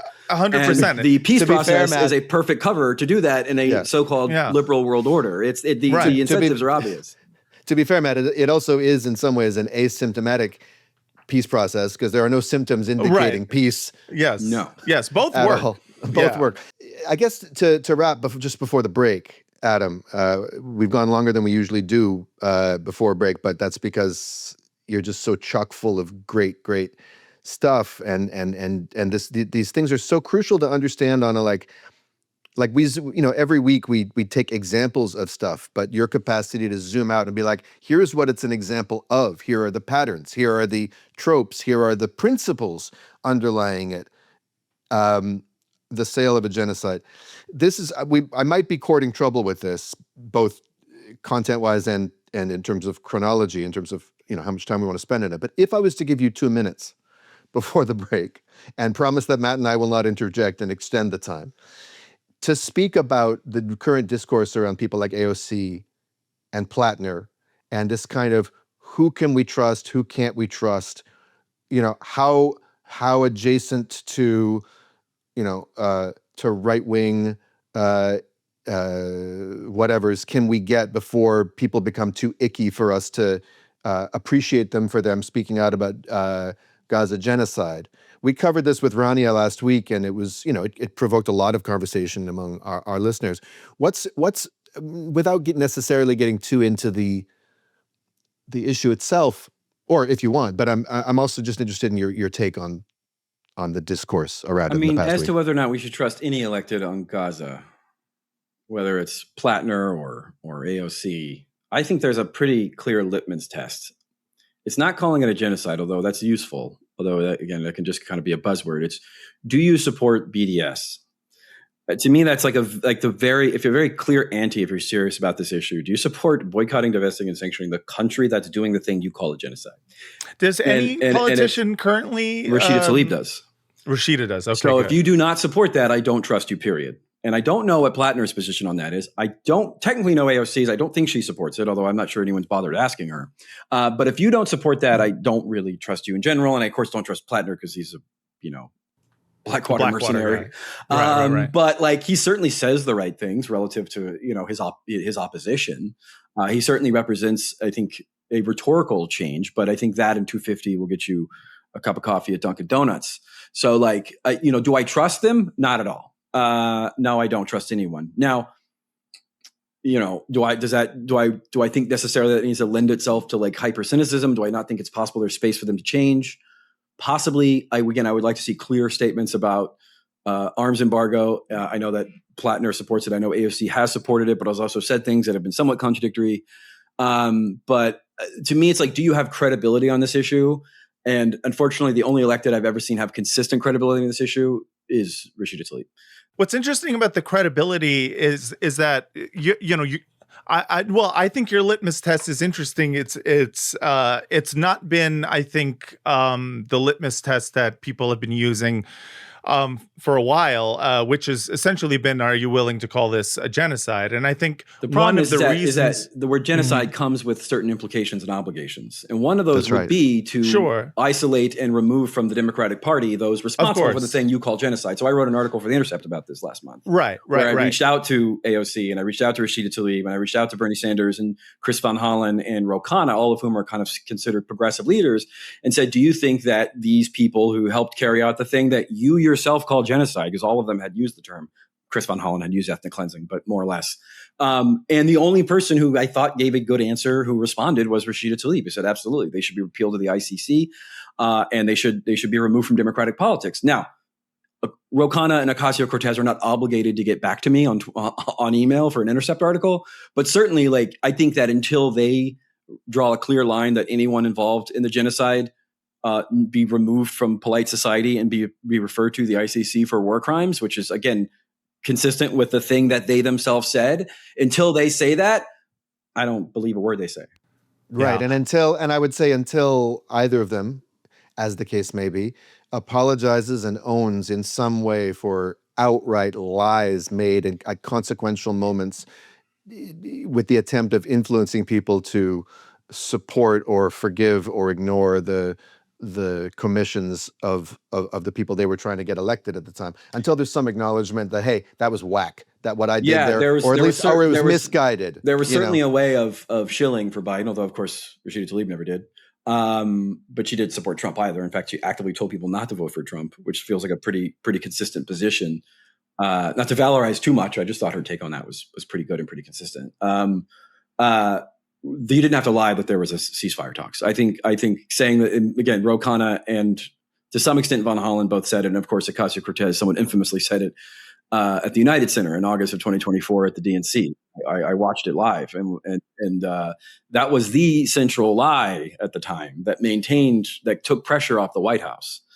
And I don't know how you don't at least address that. Again, maybe we'll just kind of vibe past it. And frankly, like if she came out and supported BDS, I would much prefer that. But I do think like you have to address the fact that you effectively trivialized and belittled the protesters both inside and outside the DNC.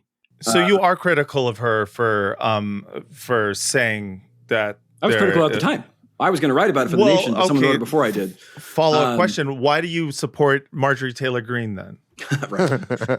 Yeah, I trust her about as far as I can throw her. Well, I mean, you just said you loved her. You shouldn't trust any politician. I bet you could throw her a few feet. She's kind of smaller, right? Yeah. If she went limp. But you look, I mean, this is the thing. When people do this like AOC versus MTG, it's like you don't have to choose. No, just like right. It's an not, insane false choice that people have done. If you think AOC is less progressive than MTG... who thinks this? To the issue of I think you alluded to earlier, Tucker Carlson. Like, no, obviously I don't trust Tucker Carlson's supposed anti-Zionism. Like, is it good that he builds, distrust of Israel within the right? Does that have like value to the Palestinians? Sure. Of course it does. Yeah. But like, would I trust him in a position of power, or do I think he understands that this is a huge grift opportunity? Like, again, this is a man who called Iraqis monkeys. Like, do I think he's trying to preserve the national mythos of the so-called libertarian right or paleoconservative right to protect American innocence by, again, when he had Joe Kent on, and Joe Kent talks about how Trump really wants peace. Look, he's sheepdogging for JD Vance. Like, I mean, I don't trust. Do I think they're just trying to bottle up that anti-Israel hatred and to sell JD Vance? Absolutely. But like, again, you can make a similar argument about anti-Israel sentiment in the Democrats. And so here's 100%. Here's sort of a bottom line for me. Mm-hmm. When I observe the Palestinians in my life and many online, which is a much less more reliable metric, but whatever, basically saying, don't tell us who to appreciate right now. Don't tell us who to be relieved about. Don't talk down to us. Don't lecture us that Tucker Carlson's going to stab us in the back. Maybe we know that, maybe we don't know that, but no one's in any position right now to tell us what to be relieved about, what to take heart in, or whatever. I feel like there's some cue to take from that. I mean, maybe it's difficult to know how to draw a consensus from that. I broadly agree with that in principle, which is why I think, again, Tucker doing his role in as far as rhetoric goes is fine. Yes, that's right. And again, we need to erode support wherever it is. Like, I have no problem with that. The issue is like, if you started this conversation off talking about trust, who you trust, and I can only speak for myself. And like, I think that there is again, Tucker was so against the war in Afghanistan when he was on Fox News. This was his big thing. We're going to pull out of Afghanistan. Trump signed and then the second Biden pulls out, he tries to Benghazi it for fucking 6 months. So like, there's a reason why I distrust Tucker Carlson. And it's not because I'm a purist or like I'm shilling for AOC or whatever. Like, the reality is that I think there's a huge sense that there's this popular anger at Israel. And I think both parties are trying to find ways of channeling it without changing anything. And I know that if Tucker Carlson ends up endorsing the arch-Zionist JD Vance and his arch-Zionist backers like Peter Thiel, we're just going to have the same conversation again in 4 years. So like, I think that's sensible. So rhetorically, I have no problem with it. I have no problem. I like rhetorically, I like when AOC does it. I don't even mind that necessarily. Right. So like rhetorically, anything we can do to erode support is good. And I can only speak for myself. I do not claim to parrot the sort of broad consensus, the standpoint epistemology of Palestinians. But like, if we're talking about the political calculus for 2028, it would just be nice if someone who also shared my values on the left was more clear-eyed about this, who could take that lane and take that stand. And to the extent to which Tucker Carlson has any purchase on this issue, it's because that doesn't really exist in the so-called professional left. So to the extent to which the right makes inroads, it's almost by definition a failure of the progressive left to really take clear moral stands. Is what I would say. That lane should not be open for him. Also, Tucker Carlson does not call himself an anti-Zionist, and this is the annoying thing about people trying to say the left is like lionizing him as an anti-Zionist hero. It's like, no, he is not someone who by any standard reaches anti-Zionist lionization, he's an indignant American who doesn't trust Israel and is disgusted by them for any concatenation of reasons. Right. And also, but, more to the point, he is someone who is serving at least somewhat of a purpose for the chuds who listen to him. And that is the only time we've ever brought him up. And we're still going to get yelled at. Yeah. Like, again, I'm not too precious about this. I'm not too I don't do cooties politics. Like cooties politics don't make sense to me, especially because Ocasio-Cortez partners with Ted Cruz on China sanctioned bills.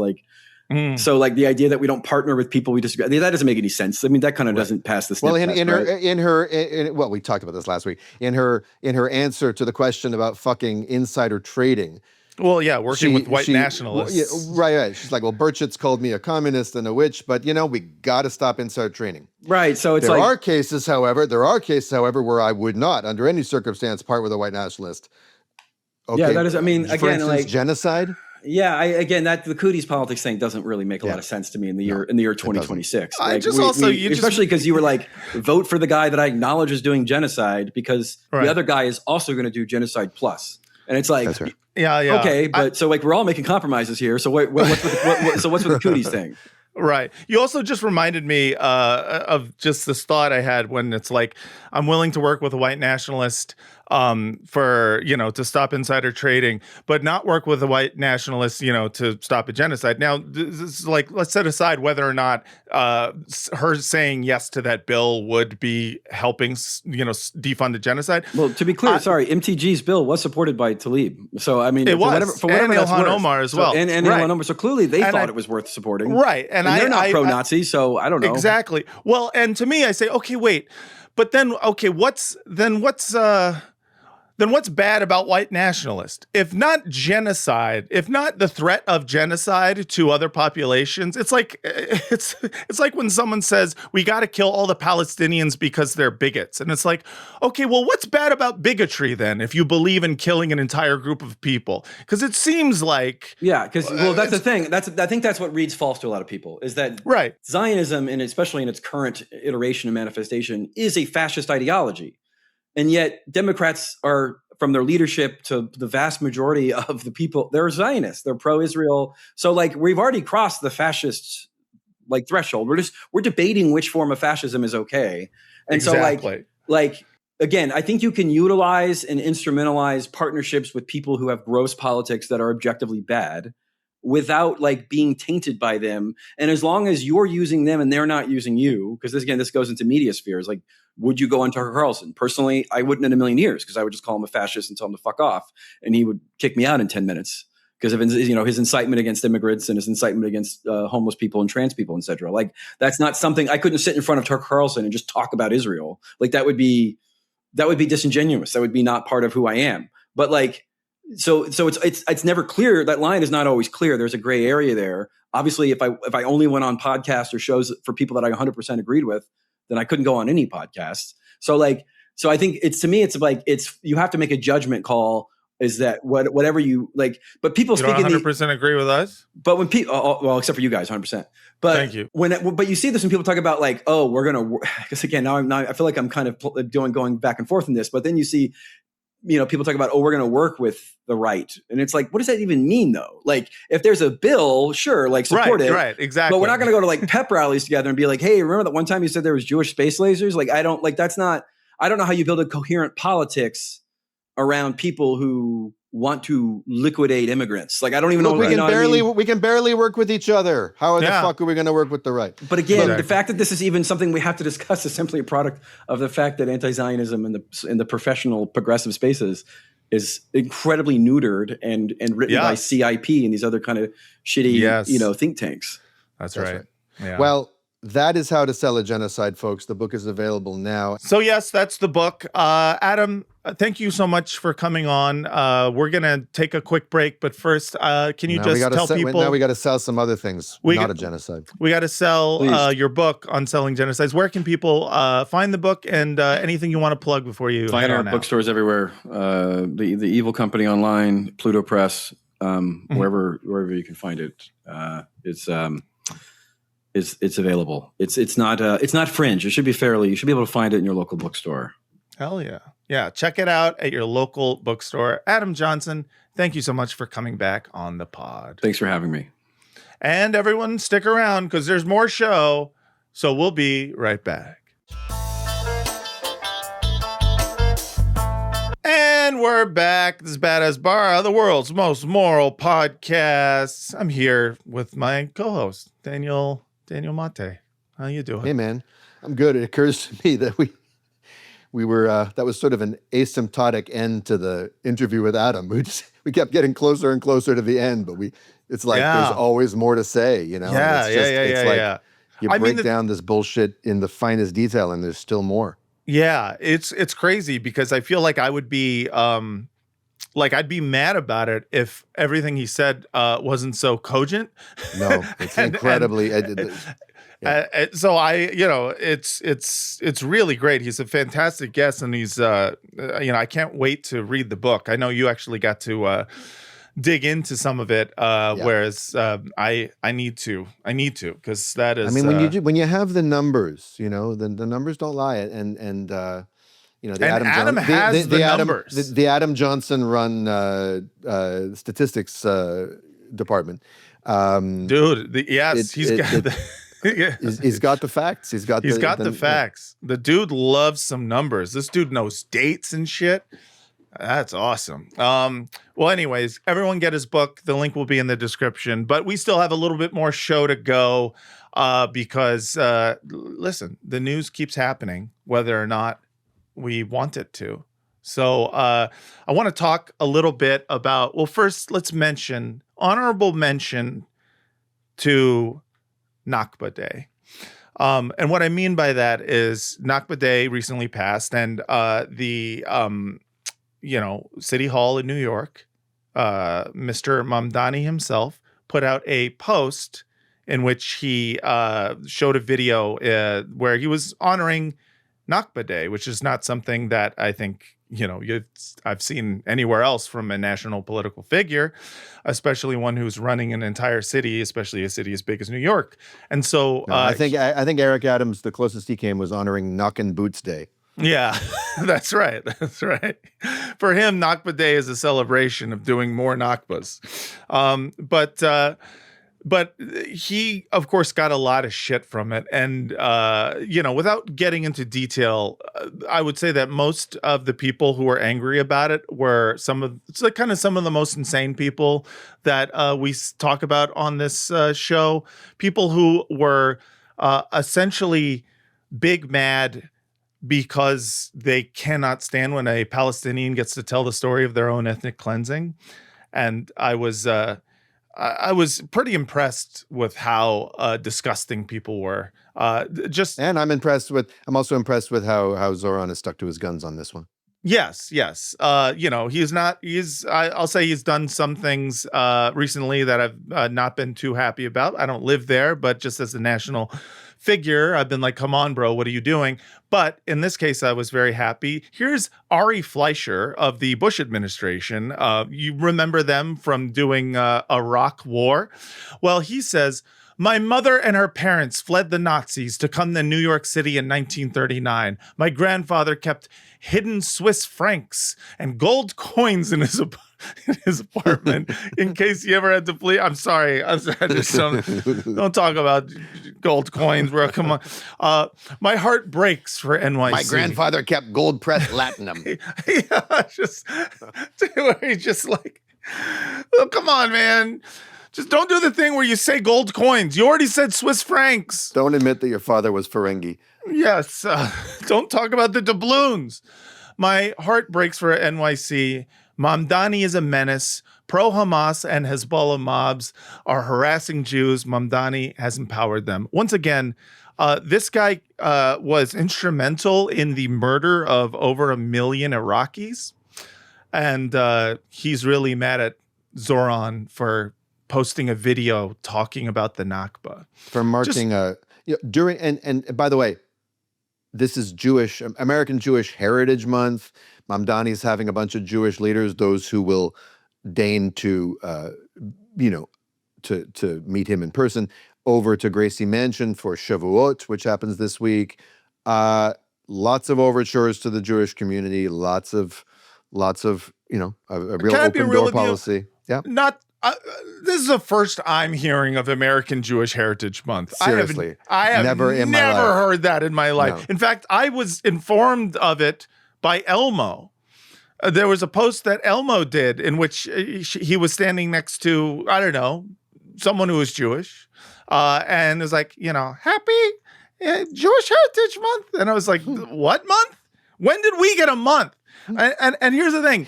Elmo's friend Jonathan Greenblatt wants to wish you a happy American Jewish Heritage Month. What does Mr. Greenblatt have to say? We have to kill Hamas. Elmo, you are Hamas for having Rami Youssef on the show. Yeah.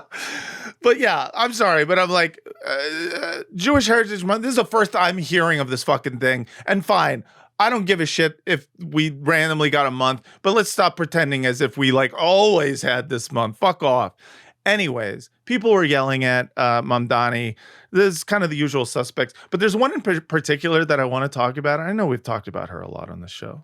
I know that she's a regular subject, but there's something about Olivia Reingold and the way that she has been stalking Zoran's wife that is, there's just something unhinged about it that I can't get enough of. It's incredible. And, this is not about Nakba Day. This is Olivia keeping the focus on really where it should be, which is Rama Dawaji's 8 years old Spotify playlist or something. That's right. And she put out this video, Olivia Reingold did a few days ago. And I just, I have to play it for you just so you can understand the kind of journalism she's doing. On Tuesday, I asked Mayor Mamdani's office, why does his wife appear to have a Spotify account with songs about greedy Jews and how Israel gonna die, bitch? By Wednesday, the account was...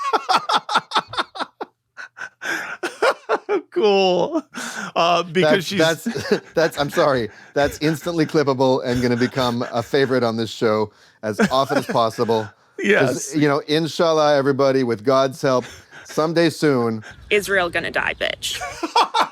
When I wake up in the morning and I want some morning wood, but I don't have it, what do I think about? Israel gonna die, bitch. That's right. Oh, God. Just... God bless her. God bless her. God bless her. Totally shut down, 100% private. And this was just one of the things I found after more than a month of following every possible lead about who is... Lead? This is crazy gang stalking.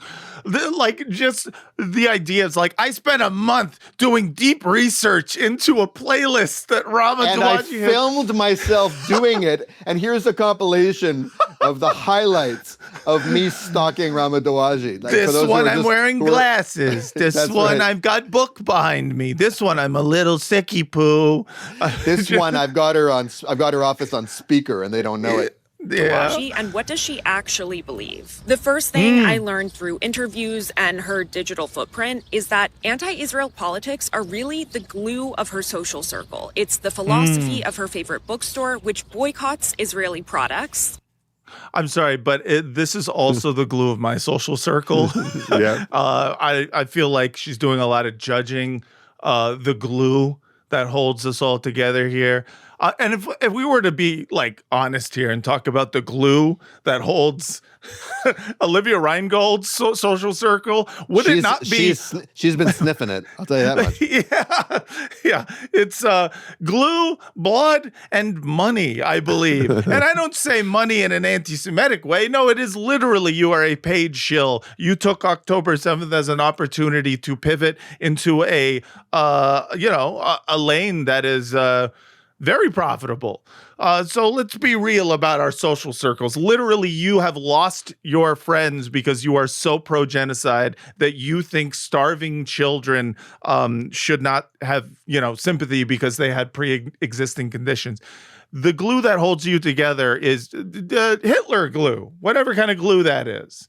Anyways, let's go on. Also, when she went to Paris Fashion Week last fall, and that is despite making about $10,000 last year, according to tax filings, she popped over to London, where even the vintage market she went to was all about Palestinian solidarity.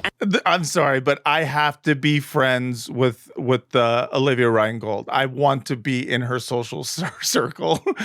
Oh my God, Ramaport and Gross. Before I continue playing more of it, I just want to read some tweets that we have compiled of this totally public meltdown that Olivia Reingold is having when it comes to Rama Dawaji, because she's been, since the inauguration, I believe, she has been on a mission to comb her Rama Dawaji's digital footprint to try to find dirt on her. And it's been shocking to read because I'm sure she sounds normal to herself, but to me, I'm like, oh, you are stalker. So 2017, this is Olivia Reingold's tweet. Rama Dawaji's apparent Tumblr reposts an image of, Layla Khaled, the PFLP militant. Some dismiss this as youthful radicalism. 2023, she liked the exact same image about a month after the October 7th terrorist attack. Next tweet. For Rama Dawaji, animus against Israel crosses party lines. I discovered at the Free Press that she has liked posts from Tucker Carlson, including this one, railing against AIPAC. I figured this out because I saw that her mom follows Carlson. Girl is like straight up stalking her mother too. Just like, this is, man. No shit, Shylock. Yeah. Come on. God. Rama Dawaji attended a Paris Fashion Week event this past fall. That's despite being married to Mayor Mamdani, a socialist who ran on taxing the rich and making just $10,000 last year. The mayor's office did not respond to a request for comment on who paid for the trip pre-inauguration, which also includes a visit to London. I'm sorry, I'm picturing her making a call to the mayor's office, but it's like, it's a landline phone, but with the cord cut off. There's something schizophrenic about this that I find it's an empty can of peas, with a string. Right, exactly. Oh my God. While abroad, Rama Dawaji also attended a pop-up fundraising for Palestine. Again, it is unclear who pays for this trip, given her income of $10,000. Mrs. Poor Bitch. Fuck her. She's too poor to go to these places. I love how you can't have money unless you have pivoted to pro-Israel content. I also like how you can't be into fashion or anything like you can't take trips. You can't go anywhere. Yes. I mean, I just like her being mad that like Rama has a social circle that is incredibly pro-Palestine without realizing that Olivia, you have spent the last 2.5 years completely changing your entire, not just like worldview, but career to being just this subject matter. So who's really talking shit? Also, what is she, if you look at the polls, what is she revealing about Rama, but that she's an average 18 to 35-year-old in America right now. Right, exactly. That she's a fairly typical, and this is my favorite. What I learned about Rama Duaji after a month of calling up dozens of her friends and carefully combing her digital footprint. This is out loud. She's like a fucking paleontologist with a brontosaurus footprint, like dusting it for evidence, I carbon dated this tweet and it says you've always hated me. Anti-Israel politics. What I learned from drinking out of her toilet. What I learned from drinking out of her toilet. Yeah. Anti-Israel politics are the glue of her world. She attended an anti-Israel rally in the aftermath of October 7th. She liked a post from Tucker Carlson criticizing AIPAC. Criticizing AIPAC? Oh, it ain't no. So. Oh, my God. She traveled to Paris Fashion Week last September, also stopping in London. The mayor's office did not reply to my request for comment. Guys, I just want Olivia to be okay. I feel like a concerned, when you have a friend who all of a sudden you haven't thought about them in a while, and then you check in on Facebook and they're just like, government not going to stop me from being me. And you're like, oh, no. You know who has a song about that on his most recent album? Ben Folds. He has a song about connecting with a girl he used to be friends with in high school. Mm-hmm. And she's a tinfoil hat Trumper now. Wow. I mean, honestly, it's worse though, because this is like when you check in on a friend and their entire video feed on Instagram. That's good, Adam. That's good. What did he write? She's a prick and I'm sad and lonely. Very good. No, it's like checking in on a friend on Instagram and you see they keep posting videos of them talk, like direct to camera videos. Few of their teeth are gone and they're just like, once again, or it's like, you know what it is? Have you seen the videos where someone will pass by a car and say, this same car has been following me? And you're like, oh no. And then you keep scrolling and you see that they do this to every car. That's what it feels like. We're watching an online mental breakdown. And honestly, as long as she's getting paid for it, I'm happy for her. Actually, come to think of it, every time I go out driving in Brooklyn, there's always a car behind me. That's fucking crazy, dude. Coincidence? I mean, it's a different car every time. Can you believe how many cars they've got following me? I mean, I believe endless variety. They keep redoing the paint job. It's incredible. Mm-hmm. Government do anything to keep you from being you. Seriously. But on the plus side, Israel gonna die, bitch. Yeah, it sure is. Inshallah. Before we go, this has got to be our last segment. And I'm calling this segment 1877 Cars for Yids. So if you're unfamiliar, if you're not in the United States, you probably don't know that for years and years and years, there's been this commercial for a charity. No one's really known exactly what it is, but it's called Cars for Kids. And I donated my, I didn't know much about it. It came up on, I'm not from the States, so I didn't really know it.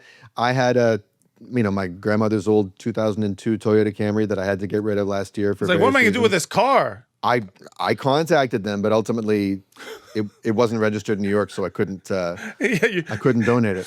You contacted them, but then they were like, "Are you Jewish?" And you're like, "Rabbi?" It's like, what the fuck? But yeah. So who are these people?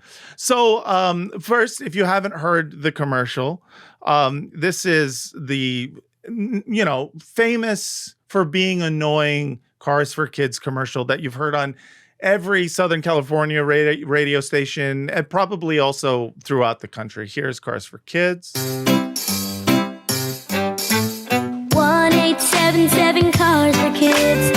KARS Cars for Kids. 1877 Cars Donate your car today. Donate online at carsforkids.com. That's cars with a K. Pickups is quick and easy. All right. Sorry. I don't know why I had to, but I needed it. So those commercials have been around forever. They get stuck in your head. Well, here's the thing. We just learned about 10 days, previous to this recording on May 8th, Judge Gassia, Apkarian, Armenian last name, of the California Superior Court in Orange County found that Cars for Kids violated the state's laws against false advertising and unfair competition. So they've been kicked out of the state. And let me tell you why, or, more so, let's have the New York Times tell you why. So Cars for Kids, a charity known for its repetitive jingle that sticks like glue in the listener's brain, must stop broadcasting its ads in California, a judge ruled. He found that the Cars for Kids ad violated the state's law against false advertising and unfair competition. For years, the charity has broadcast TV and radio ads featuring children singing a jingle with the organization's phone number to donate your car today. But evidence presented at a civil trial showed that children, especially needy or underprivileged children, were not the exclusive recipients of the proceeds of the donated cars. In fact, the recipients... Instead, Cars for Kids primarily funds a New Jersey-based Jewish organization. What is it, URA? URA. URA. I don't even think those kids were playing those instruments. You know what? I suspect you're right.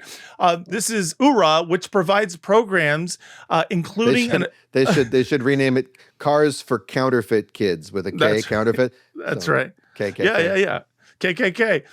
Which provides programs including an adult matchmaking service. Oh, yeah, so it is for kids. It's for future kids, future right. Jewish kids, products of the matchmaking. If you have enough cars and you're donating them, kids will happen eventually. Trips to Israel for teens and summer camps in New York, the judge wrote. The only program in California that Cars for Kids sponsored was a promotional giveaway of Cars for Kids branded backpacks. That's amazing. Isn't that great? This is testimony from SD, Landau. Landau. Landau. The CEO of Cars for Kids revealed that the charity sends $45 million a year, 60% of the funds it raises to URA. It's this organization which operates out of the same building as Cars for Kids. URA has spent the money on, among other things, a $16.5 million building in Israel. So this is apparently Cars for Kids is a front for or ultra-Orthodox Jews going to Israel and for buying land in Israel, or at least buying a building. It's a front for money-grubbing Jews. And how could we have possibly known that, Matt? Yeah. I mean, to be fair, it's not like their mascot was a giant talking wad of money. Oops. Guys. Oops. So, if you want to know about URA, their literal mascot, and this is a tweet from Ali Abunima, which is such a funny way of phrasing this. He goes, "I know you're going to think this sounds fake, but the mascot of URA, the Jewish group whose Israel junkets are funded by Cars for Kids, is an anthropomorphic stack of money named Five-ish."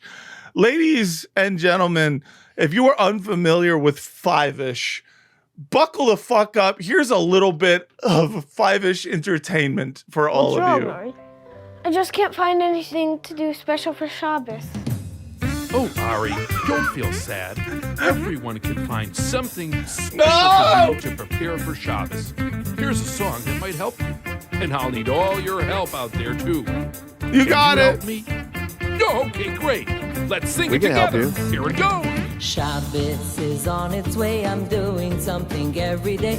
special something to prepare for Shabbos. Don't make the money dance! Shabbos is on its way. I'll wear my suit and tie today. 3 special pseudos we will eat on Shabbos.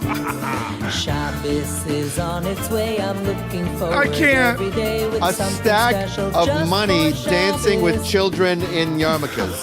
Candles up today. The silver becker's on display. White tablecloth is just for Shabbos.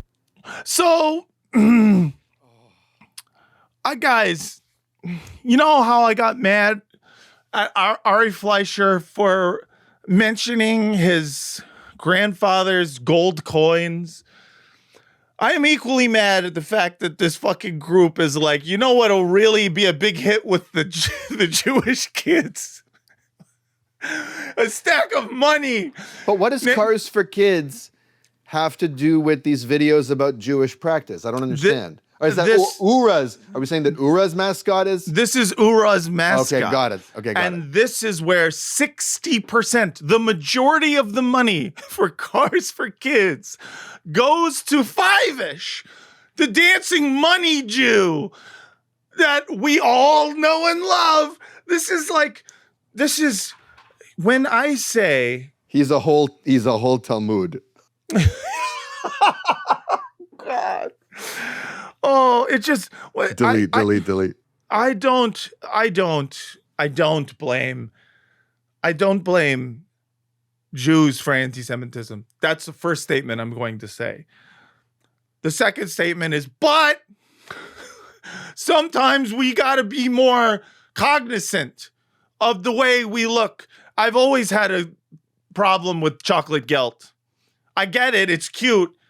Nobody knows why we do it. So it looks like Jews eat money. I've always said this is not helpful. Now we have Five-ish out here getting money by scam means. Five-ish is scamming people into selling their cars. I don't know what to do Hey man, anymore. those lyrics about special tablecloths aren't going to write themselves. That's right. Someone's got to pay the bills for the Shabbos song. For the Shabbos goys who wrote that song for them. Why did the money need to sing the song? Couldn't the kids have just sung it? Couldn't it have been a candelabra or a fucking, I don't know, dude. A challah with that sings. It's a piece of bread that's like, hey guys. Why does it have to be? Five-ish is a pretty good pun though, because Five-ish is a Yiddish name. Five-ish is that's a funny joke. That's great, but it doesn't get beyond the writer's room. You go, well, we certainly can't do that. That's too funny. Like we can't do it because this is for kids. It's a Simpsons joke, really. If Simpsons were willing to do like anti-Semitism satire in their golden era, like that would be a really funny line. I just a stack of money called Five-ish. Do we need to have fucking straight up, Sesame Street Muppets and fucking mascots who are just doing tropes? You can't talk about tropes anymore, all right?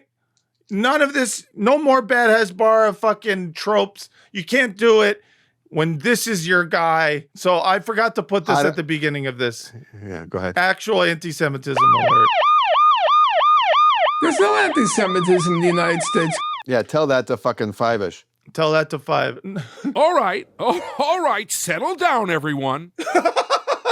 I'm sorry. You're right, Five-ish. I'm getting a little steamed here. But yeah, this is a real story. So it turns out Cars for Kids is a secret scam in order to get money sent to the state of Israel or to help, those little kids that Five-ish is talking to, help them get to Israel. I'd like to see, it said that they do adult matchmaking services. Yeah, I wonder if there's like an adult version of Five-ish, Yeah, you mean it's like giving Yenta like dating advice and like, but like a little less. You gotta stop putting the pussy on a pedestal. You gotta tell that bitch to relax. Five-ish, the pickup artist. Yeah, that's right. You got to nag them. You just got to tell them how disgusting. Be like, hey, your eyes are Palestinian brown. And then she'll fall straight in love with you. Oh. Feeling lonely? Have you ever tried taming the cunt? Respect the cock as it's dancing around. Oh, fuck 5-ish, man. Why you gotta be like that? Anyways, anti-Semitism is an intractable problem. I mean, and we even, Black America has 50 Cent. We have 5-ish. Well, that's not fair. 50 cents great. What's wrong with 50 cents? Yeah, but it's only 50 cents. I got you. Yeah. Approximately 5-ish. I thought you were saying he was like a racist mascot. Not at all. No. Fiddy's wonderful. No. He's in fact, he shows that you could be, a rapper and a good businessman. That's right. He's probably bad in some way politically. I don't fucking know. And I don't care. All I know is 5-ish. You're out here just creating more anti-Semites by being part of a scam. So shout out to 5-ish. Shout out to Ura. Shout out to the Cars for Kids commercial for now forever being, something that reminds people of a giant stack of money that dances for children, Jewish children specifically. And that's been our podcast. If you would like to give us a giant stack of 5-ish money, go to patreon.com/badassbar. For 5-ish bucks a month, you get an extra episode a week. For 5-ish bucks a month. Yeah, and if you don't want to do Patreon, you can give us that same chocolate gelt over on YouTube memberships. So go to YouTube, do that. Or also you can join us on Substack. We're there now. Please do. Email us, badassbar@gmail.com for all your questions, comments, and concerns. All right, everyone. Thanks again so much for listening. And until next time, from the river to the sea. I think this podcast is getting smarter asymptotically. Wow. I like that because it's also insulting. Jumping jacks was us. Push-ups was us. Krav Maga us. All karate us. Taking Molly us. Michael Jackson us. Yamaha keyboards us. Jar Jar Binks not us. Andor was us.